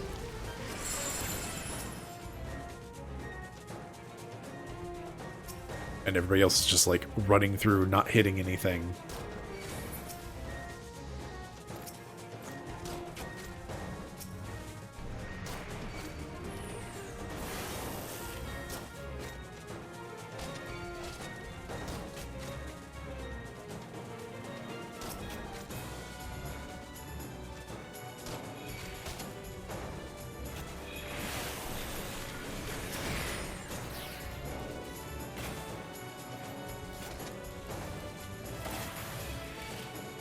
like, there is a certain amount of joy I get out of the straight hull dungeons and running them, you know, for the 8 millionth time, and it's a Mario Kart feeling, is ultimately what it comes down to.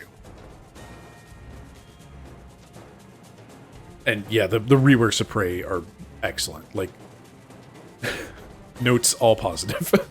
It's like, it's not just no notes, it's I have notes and they're all positive.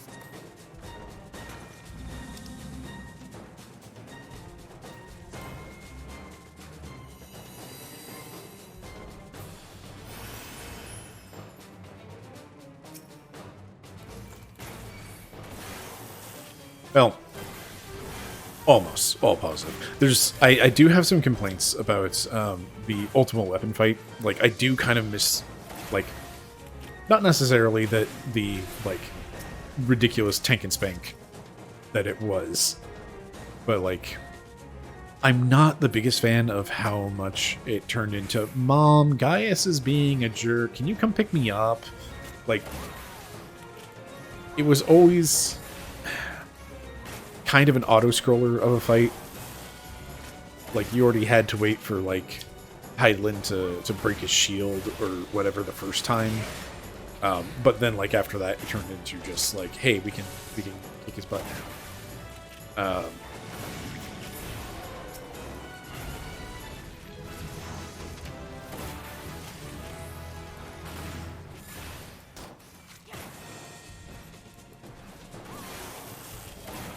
But having, like, the multiple sections of, like, Hydaelyn calling in and doing the breaking his shields and just, like, I don't know, it just feels like we're just along for the ride and Hydaelyn's doing all the work, I guess. That doesn't feel like the right way to phrase it, but, like, it's kind of the best I've got.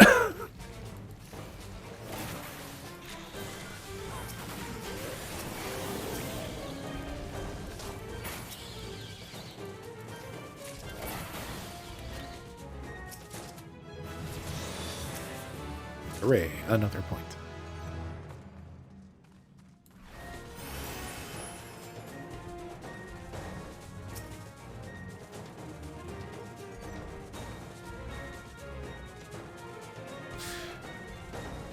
Yeah, I think that's kind of what bothers me about it. It's just like, before it felt like we had done some of that, and now it's very much Hydaelyn is the one doing that work of pulling the essences out. And the LB3 thing, that is excellent. Like, that is some, oh, this is smart, very good design. Again, very positive notes. To where it's just like, with the changes of Cape Westwind no longer being a trial and whatnot, you cannot experience an LB3. Like, I don't think there is a way for you to unlock any amount of content that would allow you to experience an LB3 before that point. So now you have, like, that big moment where LB3 is cool and important, and I need to do limit testing on it. I'm fairly certain that anybody could LB3 to get you through that section. Like, I'm willing to guess that you could tank LB3, the Ultima cast, to survive. You could, like, you might actually just survive it outright, just with very low experience, with very low health, and healer LB3 back to full. Or, as is the usual case, DPS LB3, go fight win.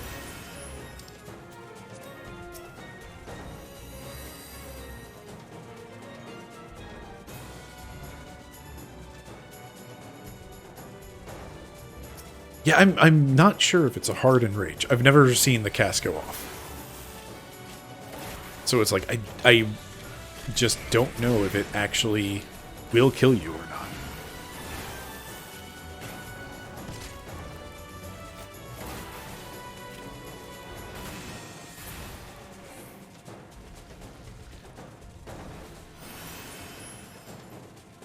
But like the changes for that having like the LB3 built in, excellent. Like again, my complaints with it are more about just like the way it does feel like we didn't do nearly as much, and it was mostly Heidelin, and to some, like, I'm always torn on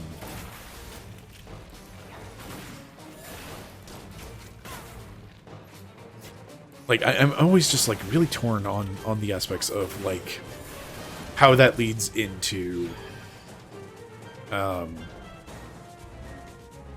Heaven's Word and Midgard Stormer, you know, sealing Heidelin's blessing sort of stuff. Like,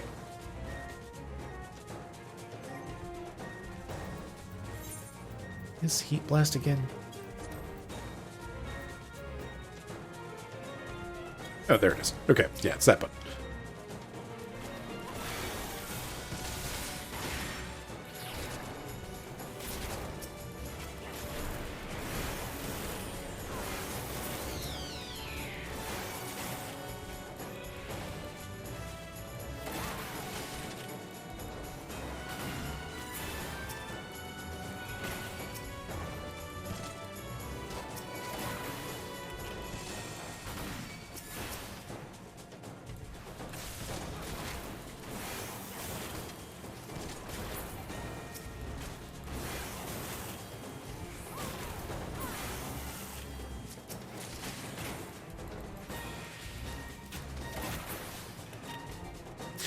Yeah, it is very much a much more explicit demonstration of Heidelin's blessing and like her powers and all of that stuff. And like, I just really have mixed feelings on whether or not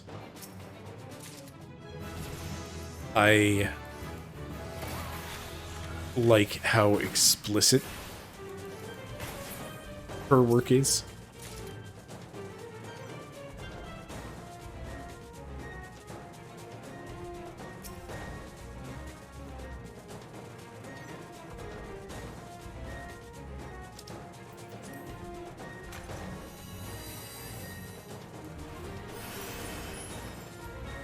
Blue chest in here somewhere that's just over in the corner that I walked by.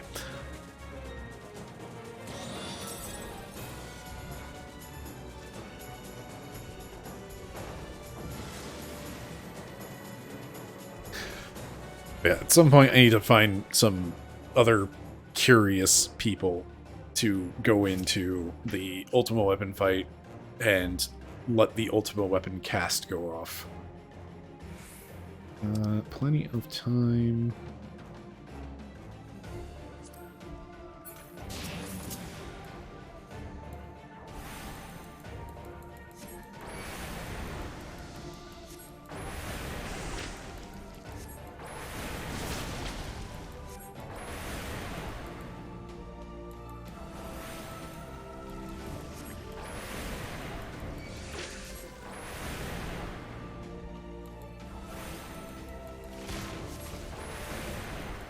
Point of the pot when you are supposed to feel betrayed by Helen.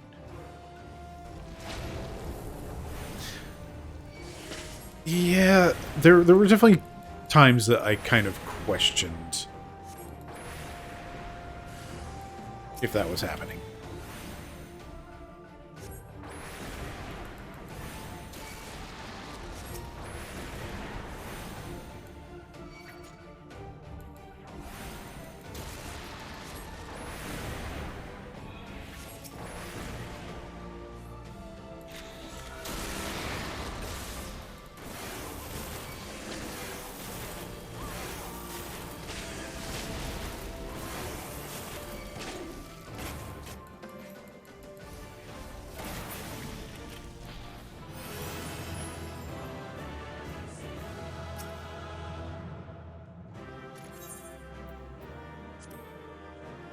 I mean, yeah, I guess I could do it unsynced, but meh. Actually, now I'm a little curious. If you do enough damage in the first phase, does he skip stuff? Let's find out.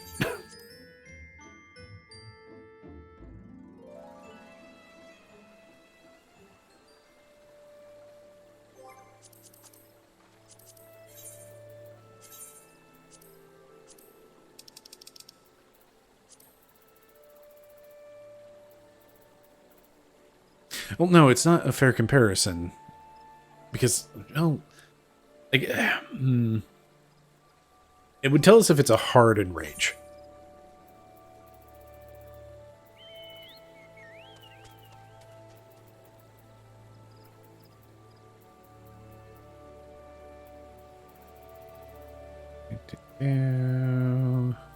Scroll back up, Hawk.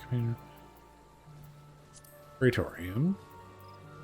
Not Praetorium, it's a trial, right.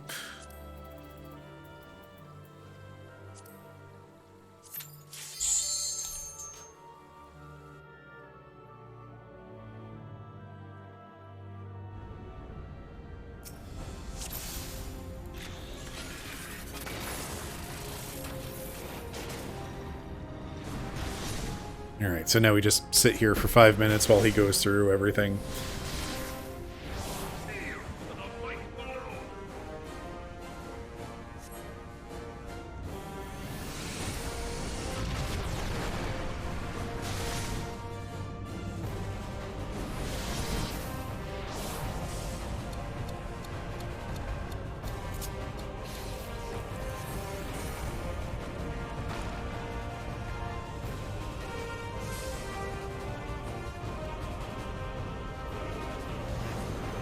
This does chunky damage. Purely percentage based.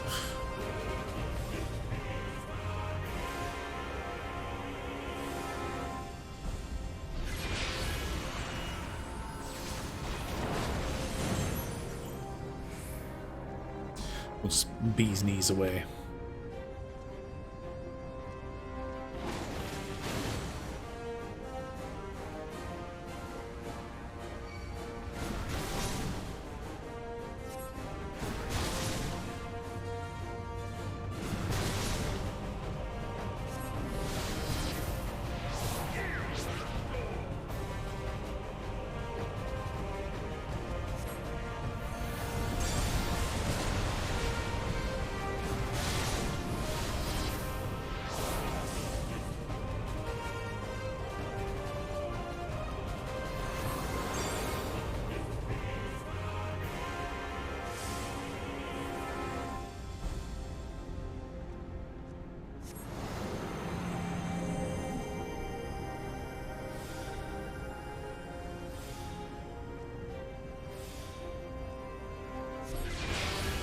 And again, it's like I go back and forth on this. It's just like having Heidelin interfere so much with this fight. Like before, yeah, she broke the shield, and that supposedly drained a lot of her power, and so did like shielding us during the Ultima cast, which, you know, before other enemies started casting Ultima or various flavors of Ultima. There's an aspect of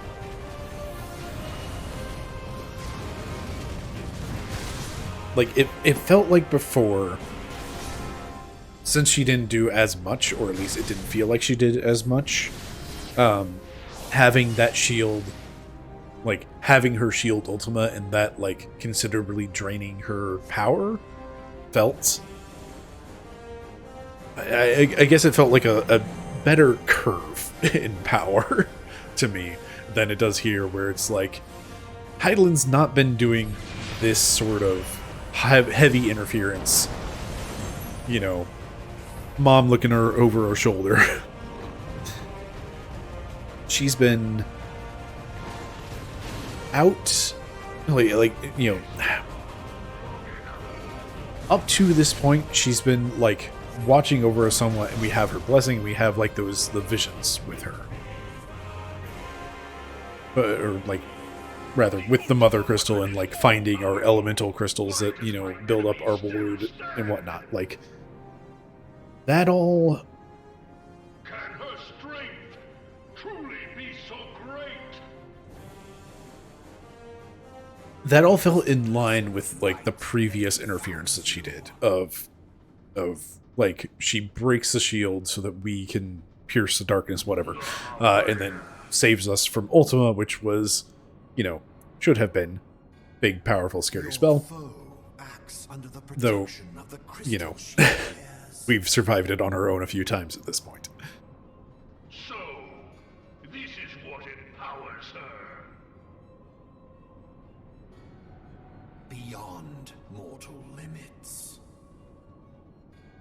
If you are to prevail, the hammer of darkness must needs be brought to bear upon the shield of light. And like, So shall La Habrea's whole ramble here about like which you are as Shield of Dark, or Hammer of Darkness, Shield of Light, all that stuff. Like, Speak it plainly, it felt better to me in terms of like the interference that, again, is like heart of Sabine. the interference from Heidelin was so much lighter before. It felt like, Even the vaunted scholars of ancient Alec failed to scratch. but not to the point that I like that. That's kind of what I struggle with this scene. It's just like we're with this fight, and For eons. there is the, do you speak? I forget, in the like solo duty against La Habrea, I forget if Heidelin does I sought the any life force like much of anything in there, or if it's just kind of reason but to quicken the core. your spirit shines forth or whatever, and you refuse to die. Lies within its now beating heart. I admit I wasn't paying a whole lot of attention when I did it because it was very late, or rather it was starting to become late, and I was tired, and it was a speed run. I need to do that again and pay more attention to what's actually going on. Damn you, Asir. The hour is at hand. Behold but a sliver of my god's power. What does upset me, personally, is that Ultima on the PS5 version of Final Fantasy XIV The world shall tremble. does not cause the controller to rumble.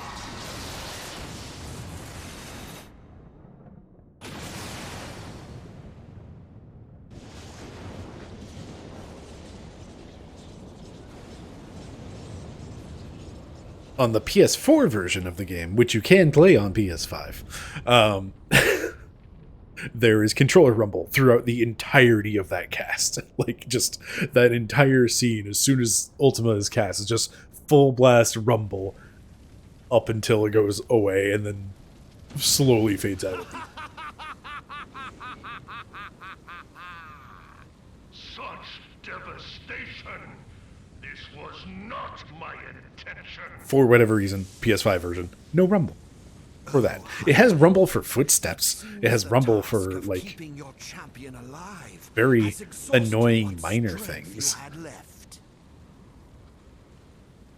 It's like it's using like the PS5 like HD, we're just going to call it HD Rumble because Nintendo made that, and then everybody made fun of it. But then the PlayStation 5 came out, and everybody was just like, "Oh my God, the Rumble's so good!" We will speak later. It's the same thing Nintendo had already done, you fools. Oh, anyway, First, the HD Rumble in the PS5 controller is like, question of who it is is neat. mightier remains. I often find it a nuisance and annoying, and Adventurer, let us find the answer together. it causes hand fatigue.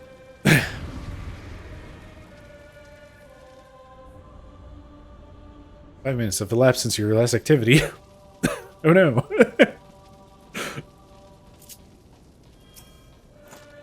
Alright.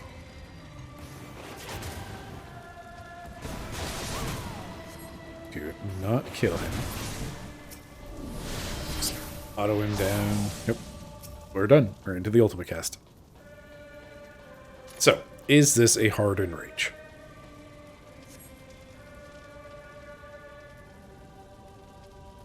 We're going to pay attention to how much damage I take during this.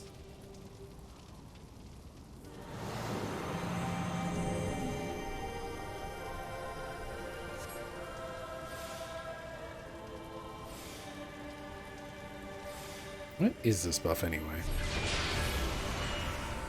Just Blessing of Light. That's it. It's funny that that doesn't actually do anything because I don't have a party, so I don't have an LB bar.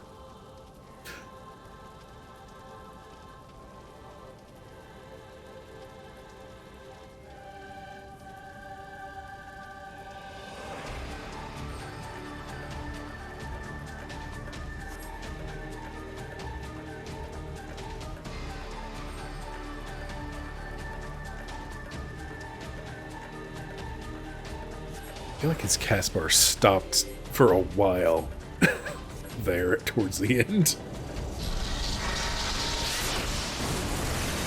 Yeah, that is a hardened rage, okay.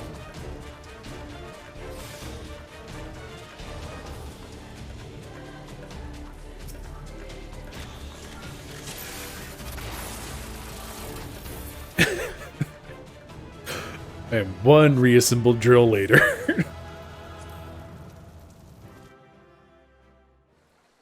Well, now we know.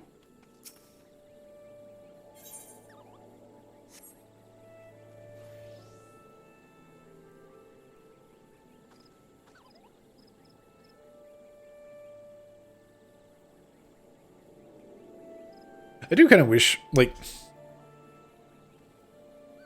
Okay, so in MSQ, the DPS get their moment of LB3. In later MSQs, tanks get their moment in the sun with an LB3, which, for me specifically, the first time I ever got to finally tank LB3 was at the very end of Endwalker. Which was real fitting, and it felt amazing.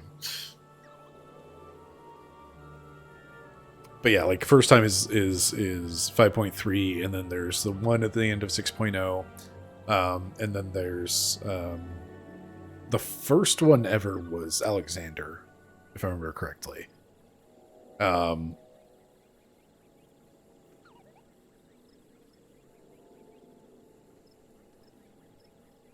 Healer LB3 is one of those things that's just like, how would you even force a healer LB3 moment into the game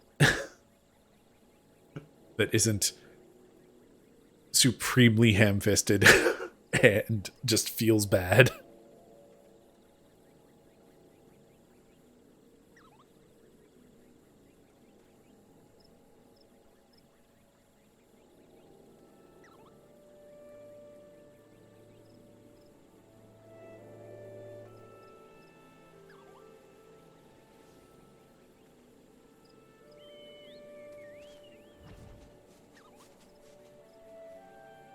Yeah, it's like Tank LB3 feels super cool when doing it. I know Healer LB3, whenever it gets used, is basically like, this saved the entire run, and it's super neat. DPS LB3 has their moment in the sun, specifically within Realm Reborn MSQ now. Healer LB3 is this is not required, but if you done fucked up, this will unfuck things real fast.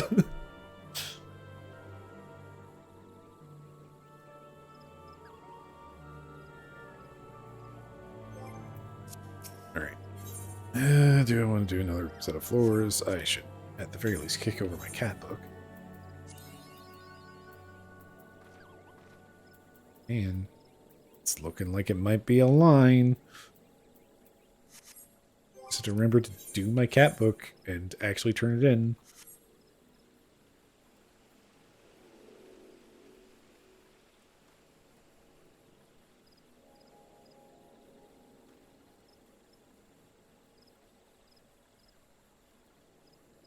Yeah, so last stream I was looking at the new Hall of Novice stuff. And it's just so nice that there's actually instructions on what the markers mean.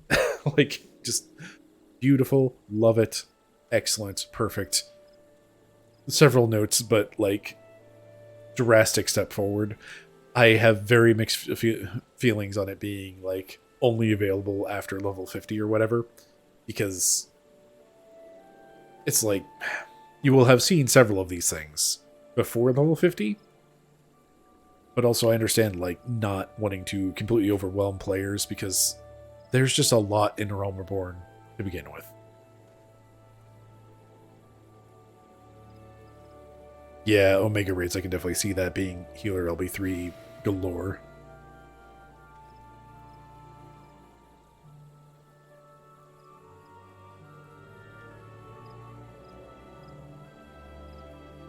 Forget if you get Healer LB, or if you get LB at all in Valdesian Arsenal. Be very curious. Like, I imagine it's not the case that healer LB3 and Valdesian Arsenal would do anything, but I'm very curious about that now.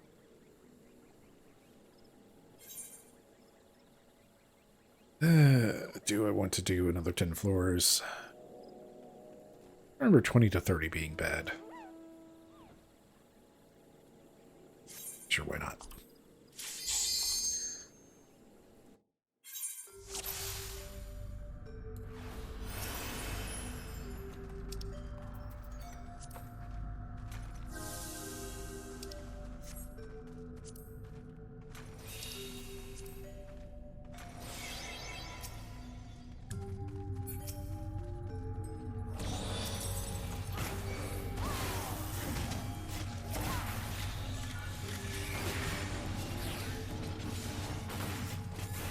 Healer and Savage. Healer will be 3 and bring everyone back. Oh no. I've definitely we've definitely run into like Healer LB3 getting cast, but like the timing of it was weird or something. So like somebody doesn't like either one or just like for whatever reason, it just doesn't take. And we don't have, you know, like the other healer didn't get hit by it or something, and now the healer that was doing LB3 was animation locked, so now they're dead.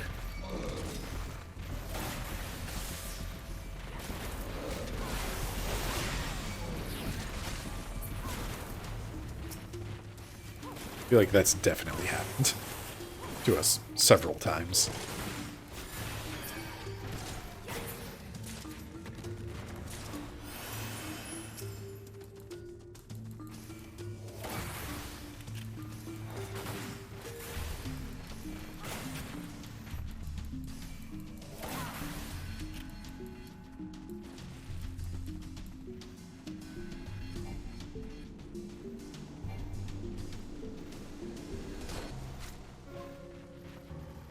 Yeah, the Swiftcast raised the other healer first, just in case something goes wonky.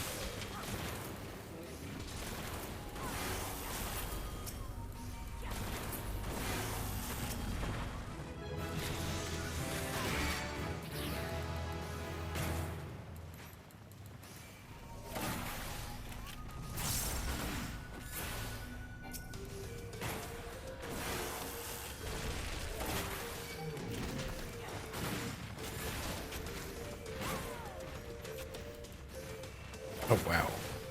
That a couple times. Getting raised. Something kills you before Transcendence applies.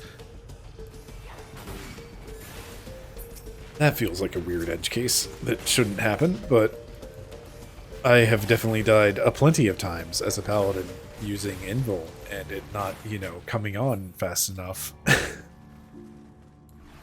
So that I just end up dead, but also my Invul cooldown timer has been used. So I have, what, 7 minutes that I have to wait before I can Invul again? I think my favorite thing with Paladin, just Invul in general, is like when running MSQ roulette, is just using Invul like every boss fight because there's a several minute cutscene immediately after. So it's just like, screw it, I'm just going to stand in things in Invul or something because why not? I'll have it back soon enough.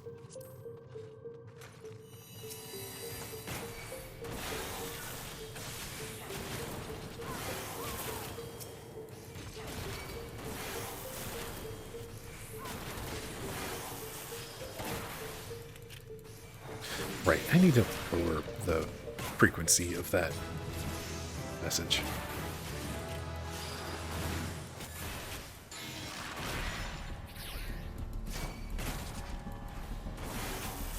Now, to some degree, I enjoy MSQ roulette. Like, I have mentioned before that my entire, like, little how to start Final Fantasy XIV tutorial series, I wrote that during MSQ roulette downtime back before it was changed. And now new prey being a reasonable duration. It's like, I have fun with it because I treat it a lot like Mario Kart.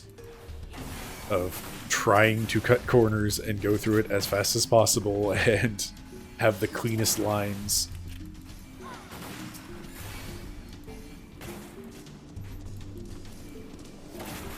Finding ways to, like, use invuln as much as possible.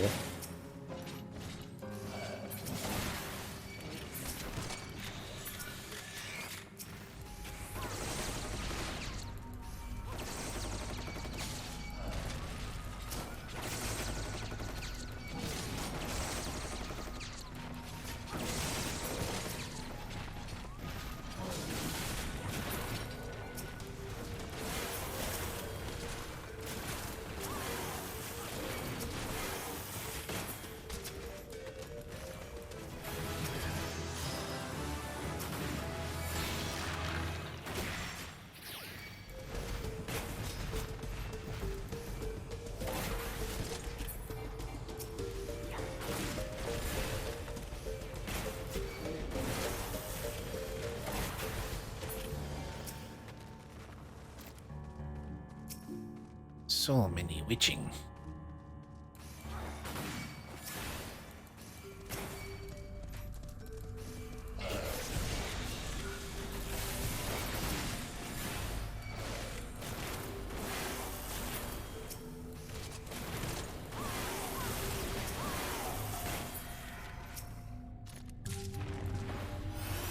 But what if more witching?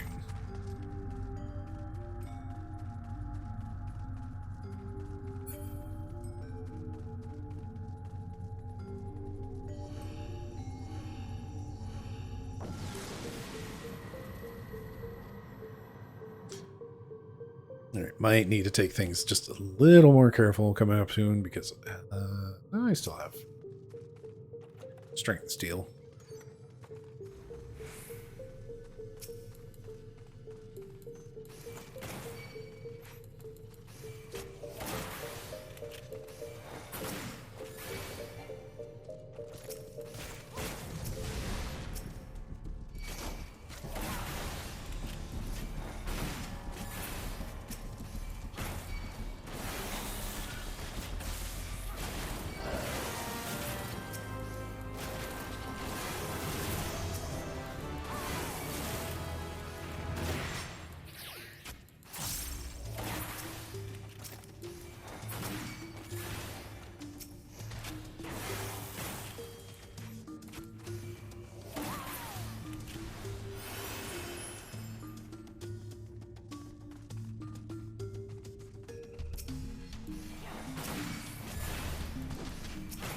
I will say, the changes to Castrum Meridium. That is 100% great changes. All positive notes. Got rid of so many little confusing aspects. And it kind of ties back into, like, the... what we were talking about before with, like, the old-style dungeon design was more explorable space and more solving puzzles and a little bit more based off of tabletop RPG stuff slash what WoW had based off of tabletop RPG, etc.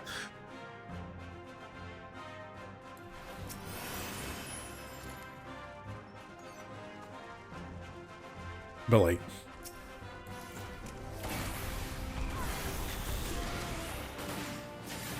100% there was just like so much extra fluff that was cut.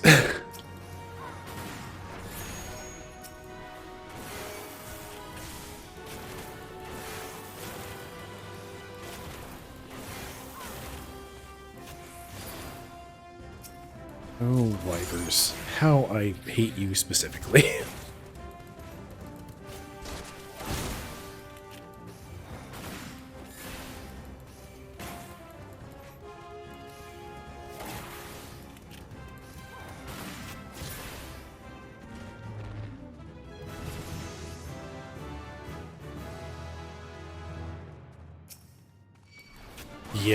Yeah, it was not... Like, so much of MSQ was just not built for the stat overflow, etc.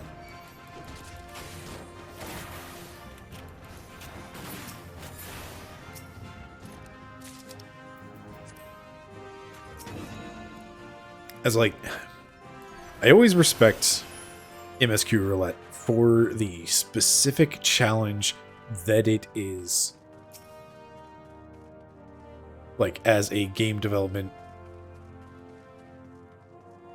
question of how do you make it so that this important to story dungeon is always populated so that people aren't waiting forever to do it.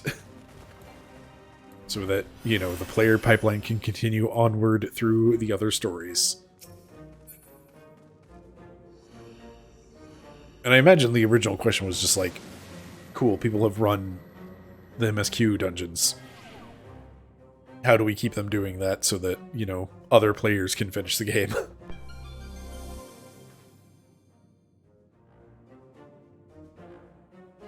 Automod, that was awfully silly. Yeah, turning into a significant reward so people do it all the time, but they get bored because they do it all the time.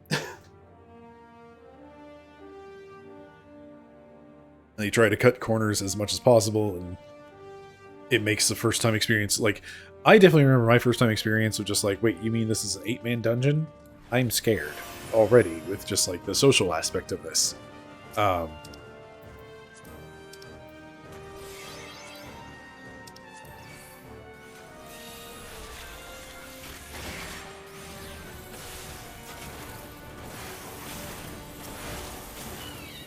And it was just an absolute mess of I had no idea what was going on. I couldn't pay attention to any of the story that was happening. And it was just like a really bad experience in every imaginable way.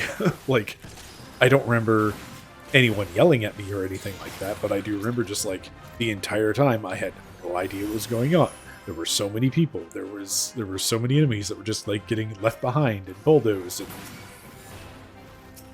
and like, I was a tank, so, you know, I'm supposed to be taking one of the self-sacrifice points.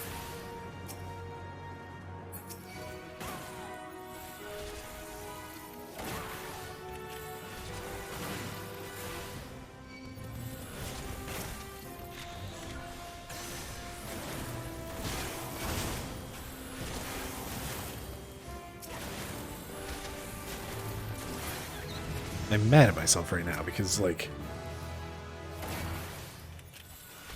finally learned how to pronounce that enemy name. Of if it's Wyver or Wyvery or Wyvray. I think it was just Wyver. But I can't remember definitively.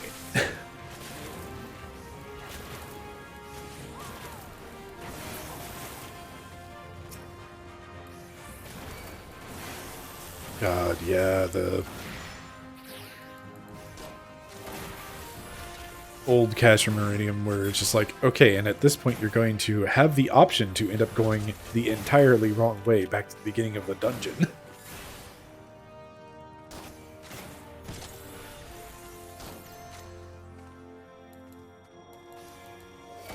Or you can, like, here are things that you're meant to interact with, but you don't have to.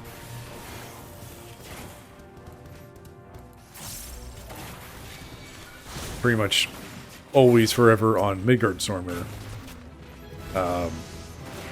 It was always just like the wall-to-wall pull the entire way around waiting for Sid, and you have like everybody pull into a corner and start using the cannons or whatnot, and then you have the weird boss fight at the end that's just like aggro isn't real and the points don't matter.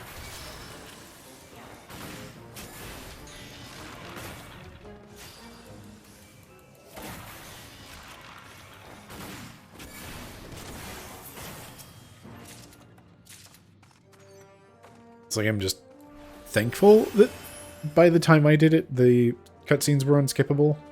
And granted, that doesn't stop people from doing like the weird log-off trick. tiny little exit on my map that I can't see because it's right over the text. Might need to move my map slightly at some point just to make sure it doesn't align awkwardly.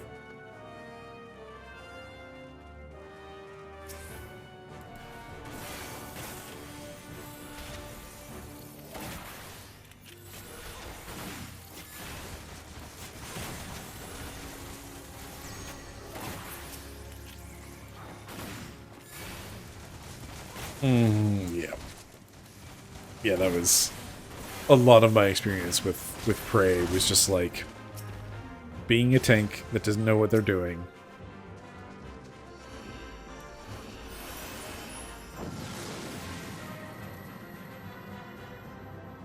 Getting killed, not getting res because the healers just ran forward. Standing back up, and several cutscenes will play in sequence. Getting told, hey, this thing's going to close off in 15 seconds. Hey, actually, it's closed off. Do you want to just teleport there? I don't remember if I grabbed the key for the Magitech or not. That was always the other big thing, was just like, make sure you grab your Magitech key or else you can't actually participate in this next section.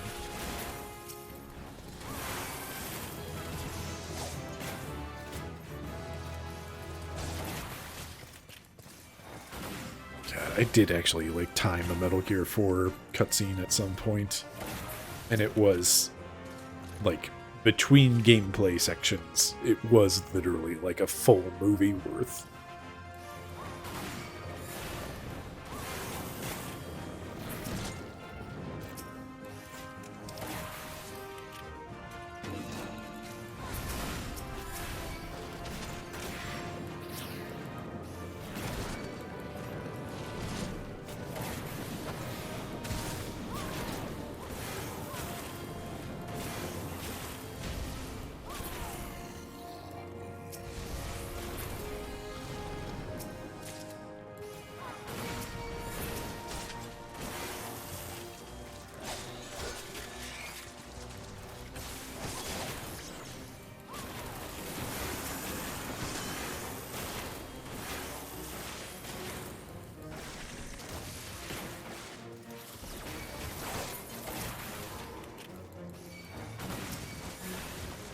Curse you, hidden wyvern.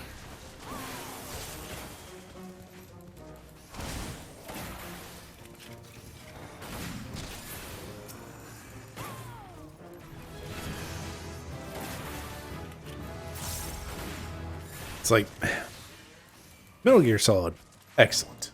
Excellent game. Metal Gear Solid 2, I know there was a big mixed reception.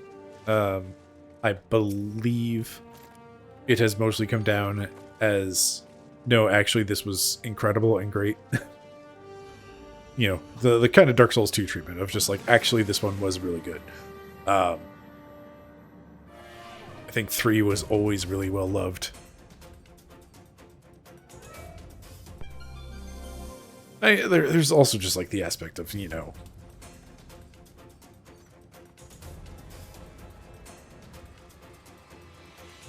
I think Kojima was done after 2, and then they made him come back for 3.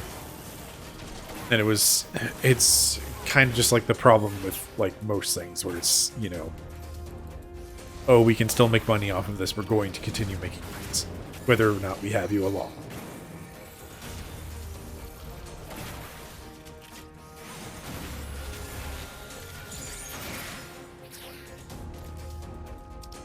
Oh, since there's an extra Serenity, I might as well.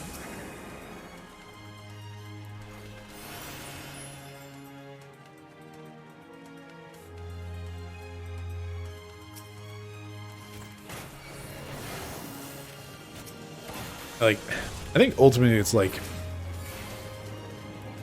I have not played a Kojima game since Metal Gear Solid. Like, Metal Gear Solid's it. It's the only one I did ever play.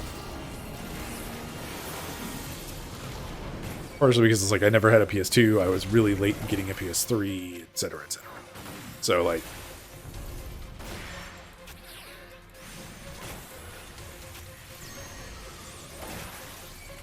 I didn't really have the opportunity to play most of these games. I was also late on getting a PS, like, not entirely late on getting a PS4, but like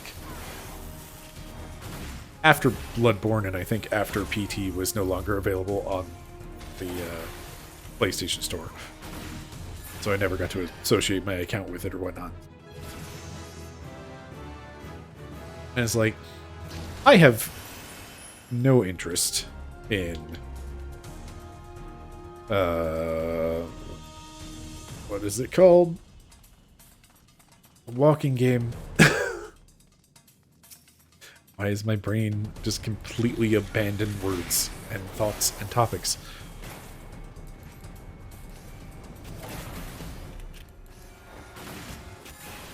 My brain is settled on Heavy Rain. It's just like, no, that's not it, game. Brain, please, it's not Heavy Rain.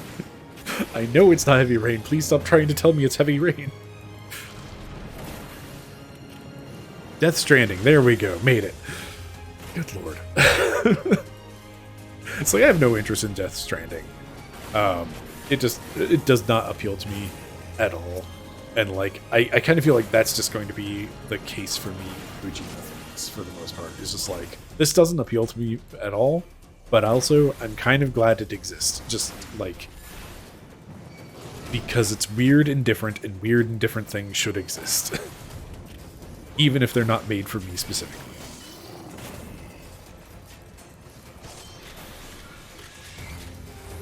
But like, also very specifically because it's weird and also different.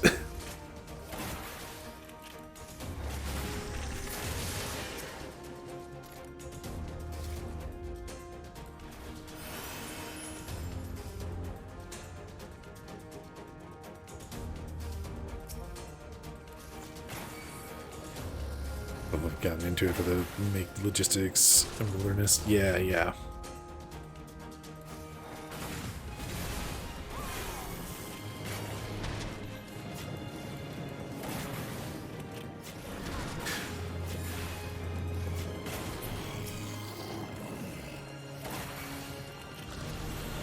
it's like there's definitely aspects that seem fascinating. But like, it's kind of going back to what we were talking about earlier with like Final Fantasy XI. Just like, this sounds super fascinating. I in no way want to play this.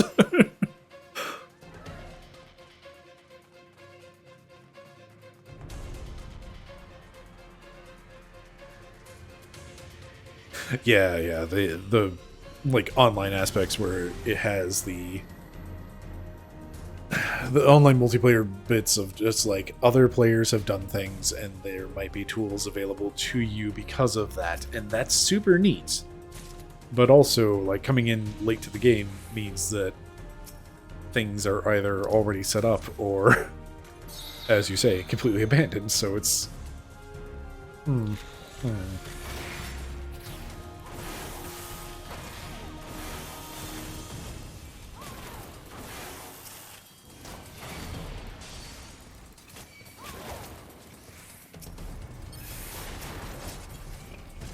Yeah, I'd hoped that wildfire would do more damage.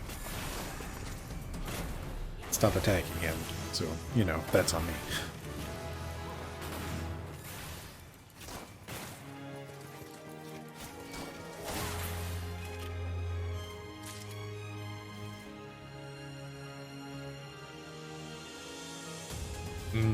Yeah. That is not entirely a problem.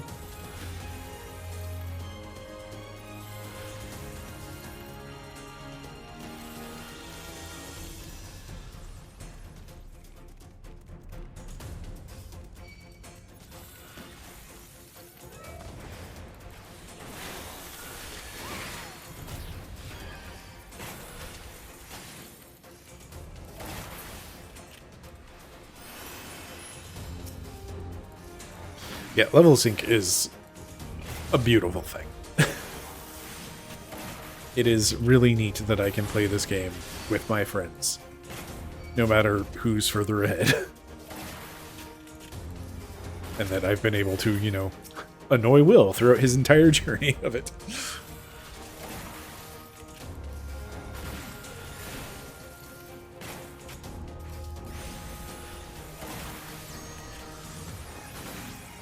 there's just like... So I did play World of Warcraft back in the day, around Wrath of the Lich King, primarily. It was just like, I got in at the tail end of Burning Crusade is when I started playing, like, a lot. And I played through Wrath for a while before I, like, eventually where I fell out of it, and it was the thought process that I have been desperately trying to avoid the entire time in Final Fantasy XIV is, in WoW, I was just kind of playing the game to get marginally better gear so that I could play the game to get marginally better gear. And I feel like Final Fantasy XIV has had more to offer to me than just that. And there's probably a lot of stuff in World of Warcraft that I just never experienced or just didn't bother with or whatnot. But also this was back in Wrath of the Lich King days. God knows what all has been added since then.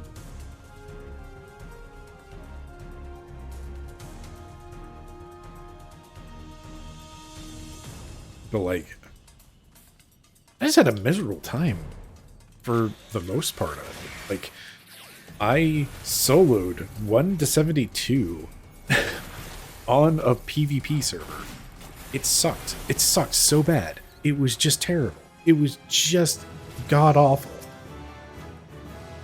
And finally shelled out the money to, like, switch servers to a PvE server, where I started having some amount of fun with it, because Wrath of the Lich King was, like, it actually...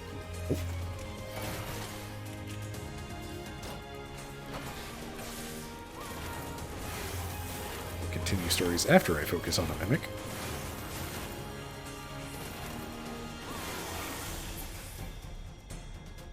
Alright.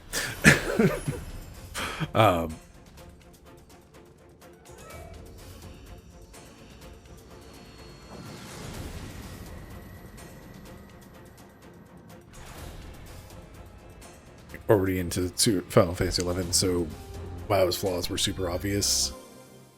Solo to slow cap, only then to be asked to learn how to play as a team and joining a raid. Yeah.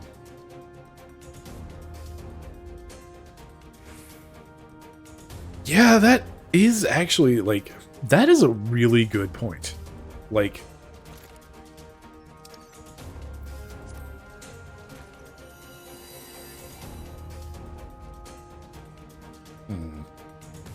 didn't realize I have no abilities, and that's a little concerning.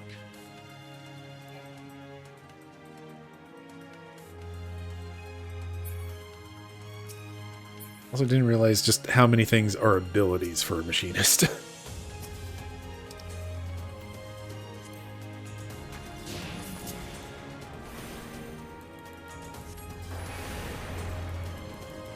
Oh no, that was definitely me. Like, the first time I tanked anything, and, like, again, I was playing a tank because I like sword and board, largely is what it comes down to. But, like, I was playing a tank in WoW, and it's like the first dungeon I ran was super late level. And just like, hey, I have no idea what I'm doing, guys. Let's go. I know the idea of, like, I should hold aggro, but, like, anything beyond that was just like, I don't know what I'm doing.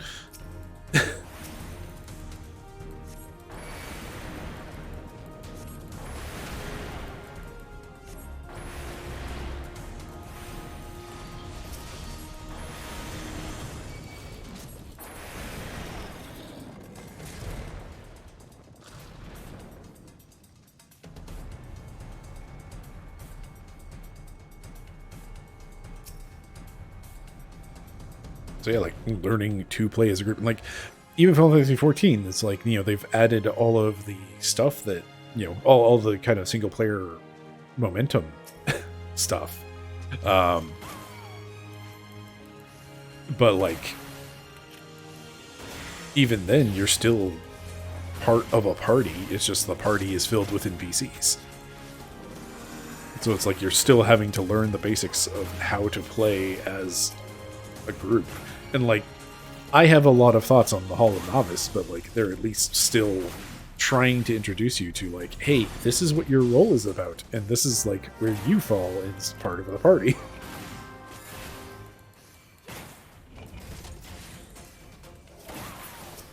This floor sucks. Didn't realize just how much of a machinist toolkit was abilities.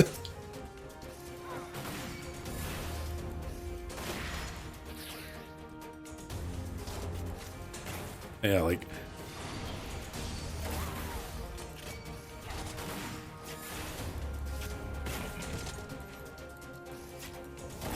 you can be a bit of an asshole in 14 and not get completely blacklisted, and like that is definitely a thing I've heard of. Just like, you know, the community was so tight knit in 11 of just like you needed each other. So if you are going around being an asshole, congratulations, you're just done with the game.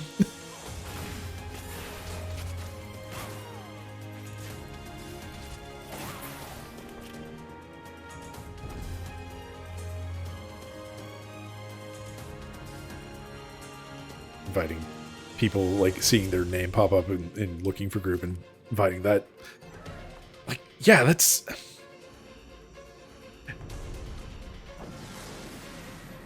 I don't know, it's just like Final Fantasy 11 seems to be like what anime MMOs were always about.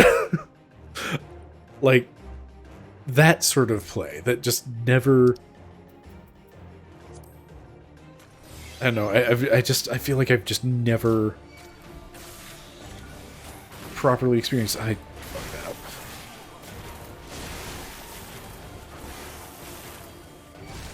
Need to get you out of the center, sir.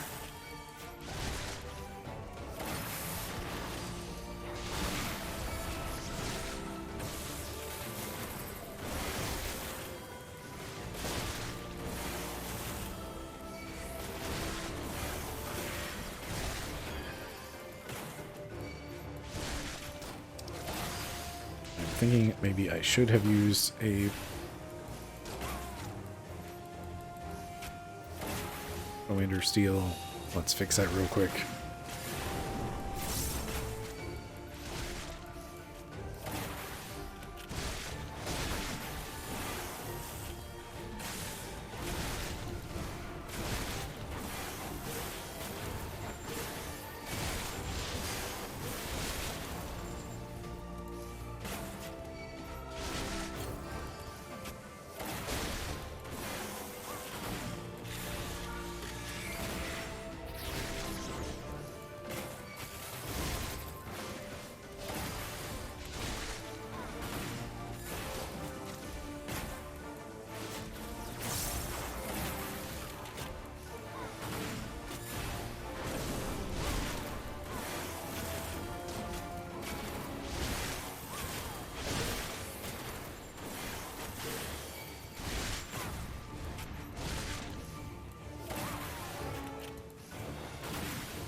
Bad trade.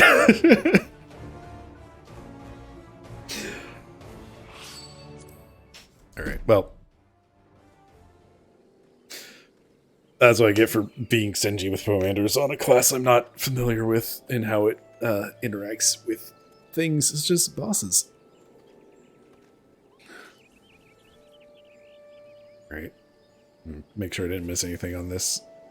Just...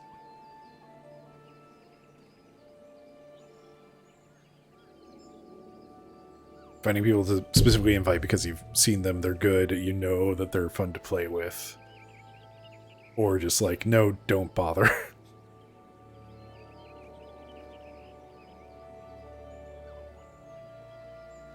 Oh no, ninja looting. Ninja looting's the worst.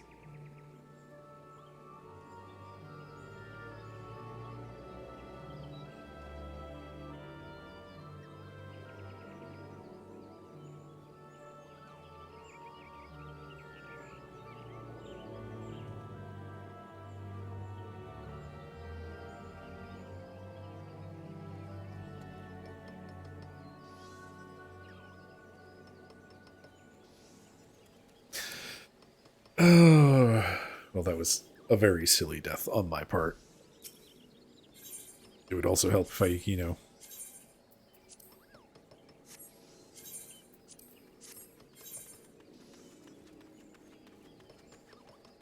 had proper potions on my bar instead of only the high grade stuff.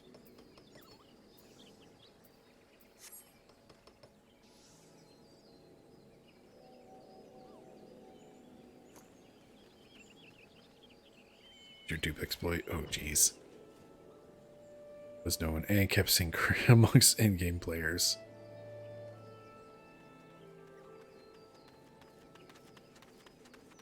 Man, that is wild.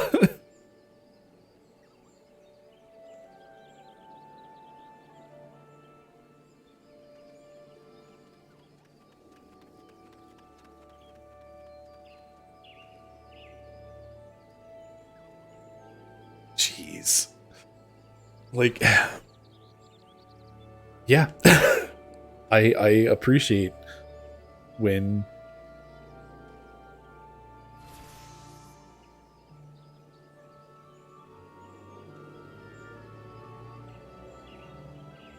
LM17. Okay.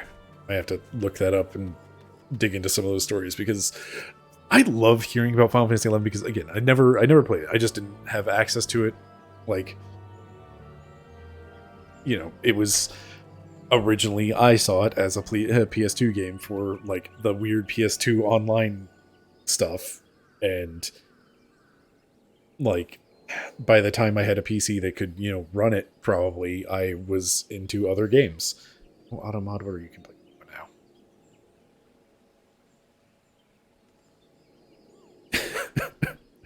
Alright, we're going to allow the phrase Lamau get banned, bitch.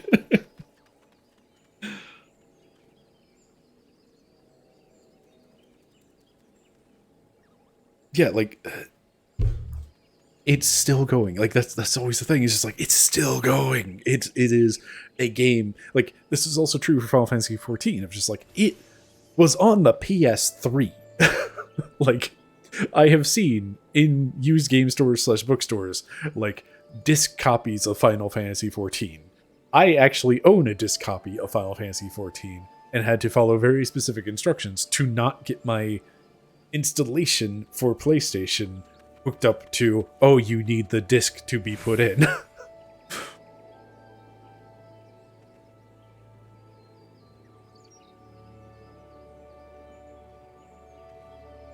Yeah, it's wild that 11 continues to exist, and just like it's one of those things of, it's wild that it ever existed. Making an MMO that runs on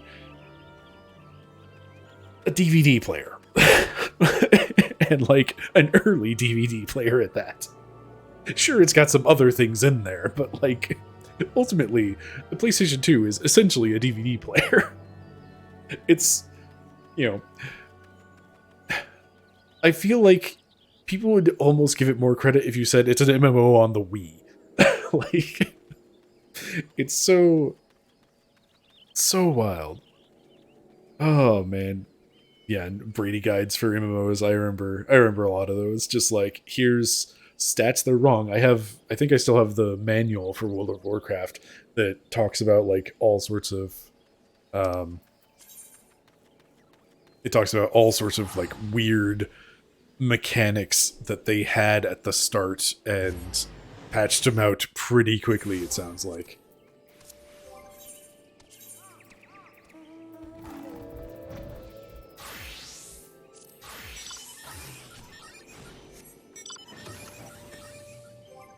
Don't mind me, there was just an S rank called, so we're gonna try to get it.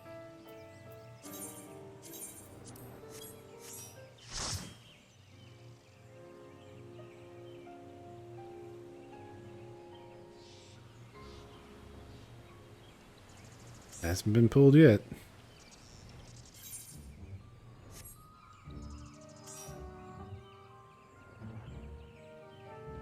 Big tree. Full time at 2:05 Eorzea. Because I'm on Midgard Storm and we use Eorzean time as God intended.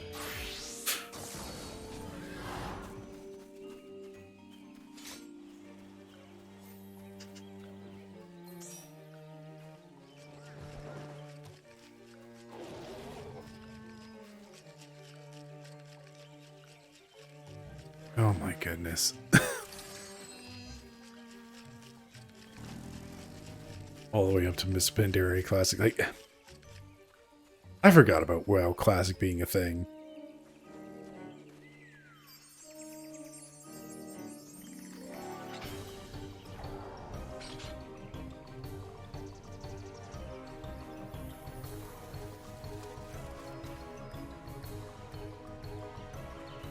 I know that wasn't the question. Like, the question that Yoshi P like literally fell over and said nightmare was that was about housing, right? And not like a Final Fantasy XIV classic.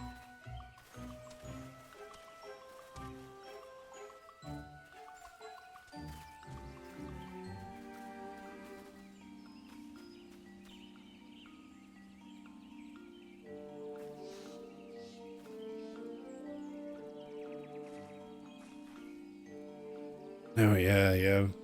WoW did seem to have a few rough years in there.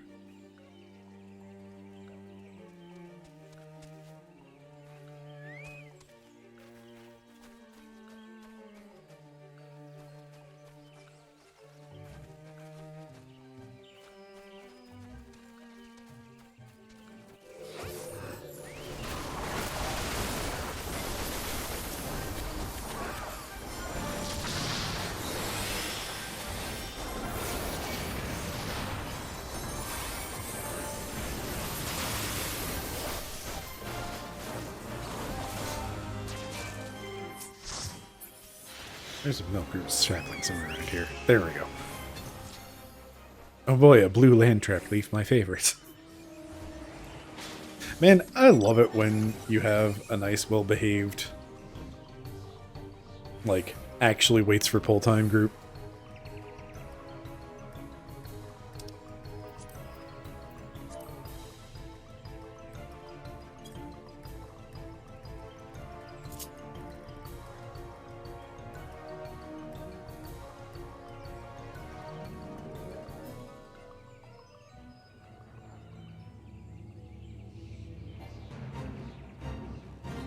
Okay, so it was about like a Final Fantasy XIV classic. I think he said Nightmare. Like, I couldn't remember if it was that or if it was like immediately after they released Ishgard housing, somebody was like, "Hey, can we get housing in this other area?"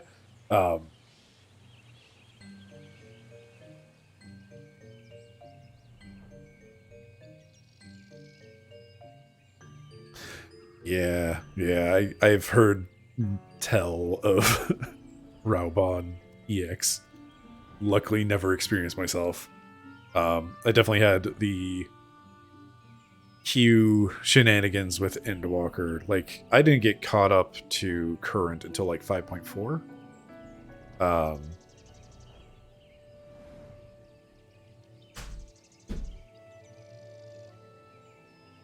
It took me so long to get through this game. Like, I spent so long just faffing about and not doing MSQ and like waiting for my friends to do dungeons and whatnot. So it's like, unless everybody was already online, I just like, well, I'm at a dungeon wall. Let me just go back to the gold saucer and do chocobo racing, I guess.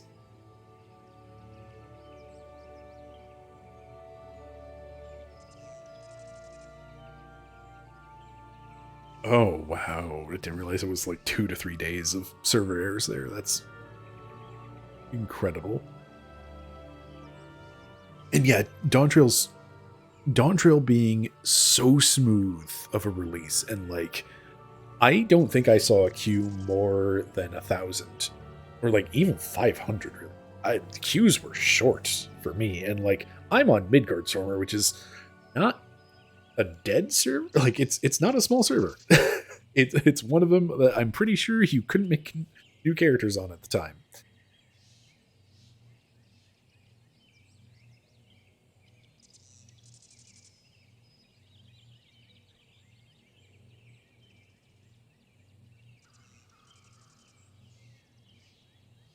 Oh man, yeah, having would be wild to do MSQ and not have like the gaggle of other people doing it at the same time.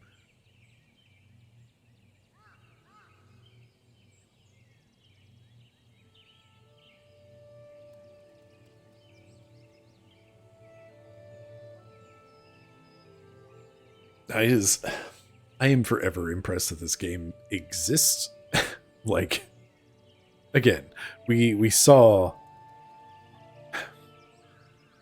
like 1.0 was a disaster. 2.0, it's not the best, but it's a miracle. Like, it is a miracle, one of the greatest achievements in all of video game history. It's just a shame that, you know, because it was made under such intense circumstances, it's not great. And like, they've tried to patch it up and make it better, but it's like, it's still just like, it kind of tops out at fine. And this isn't like, yeah. Very few multi-seat mounts in the game. Right, yeah.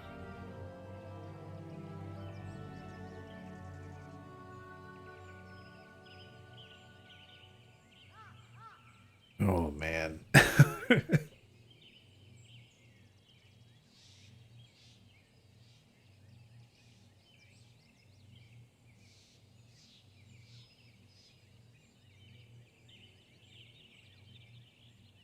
Oh boy, Eastern Thanalan has an S rank.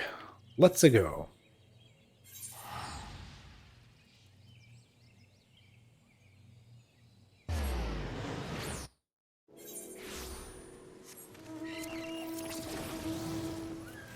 Alright, absolute downpour in Camp Drybone.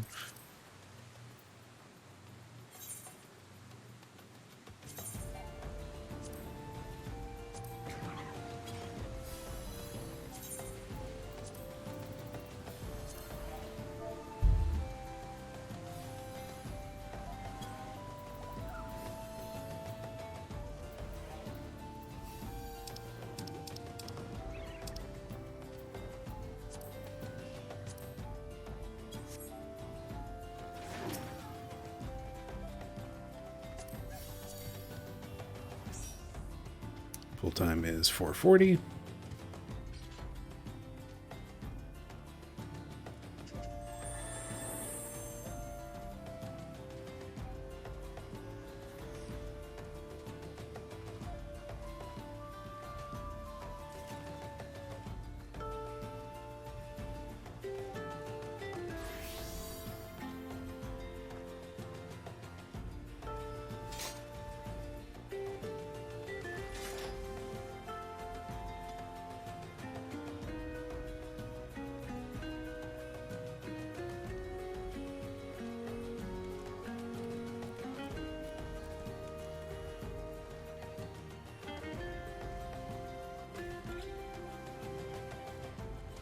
I'm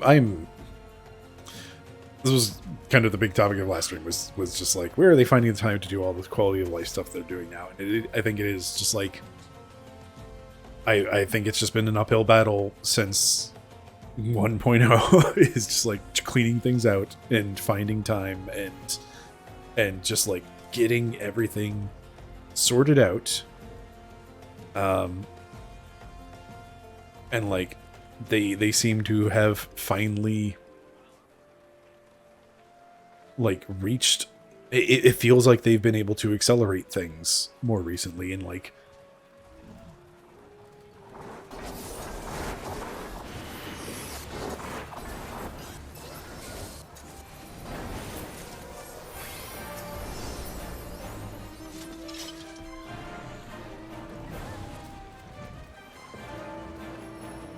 it's super cool to see this game kind of just like moving forward like this.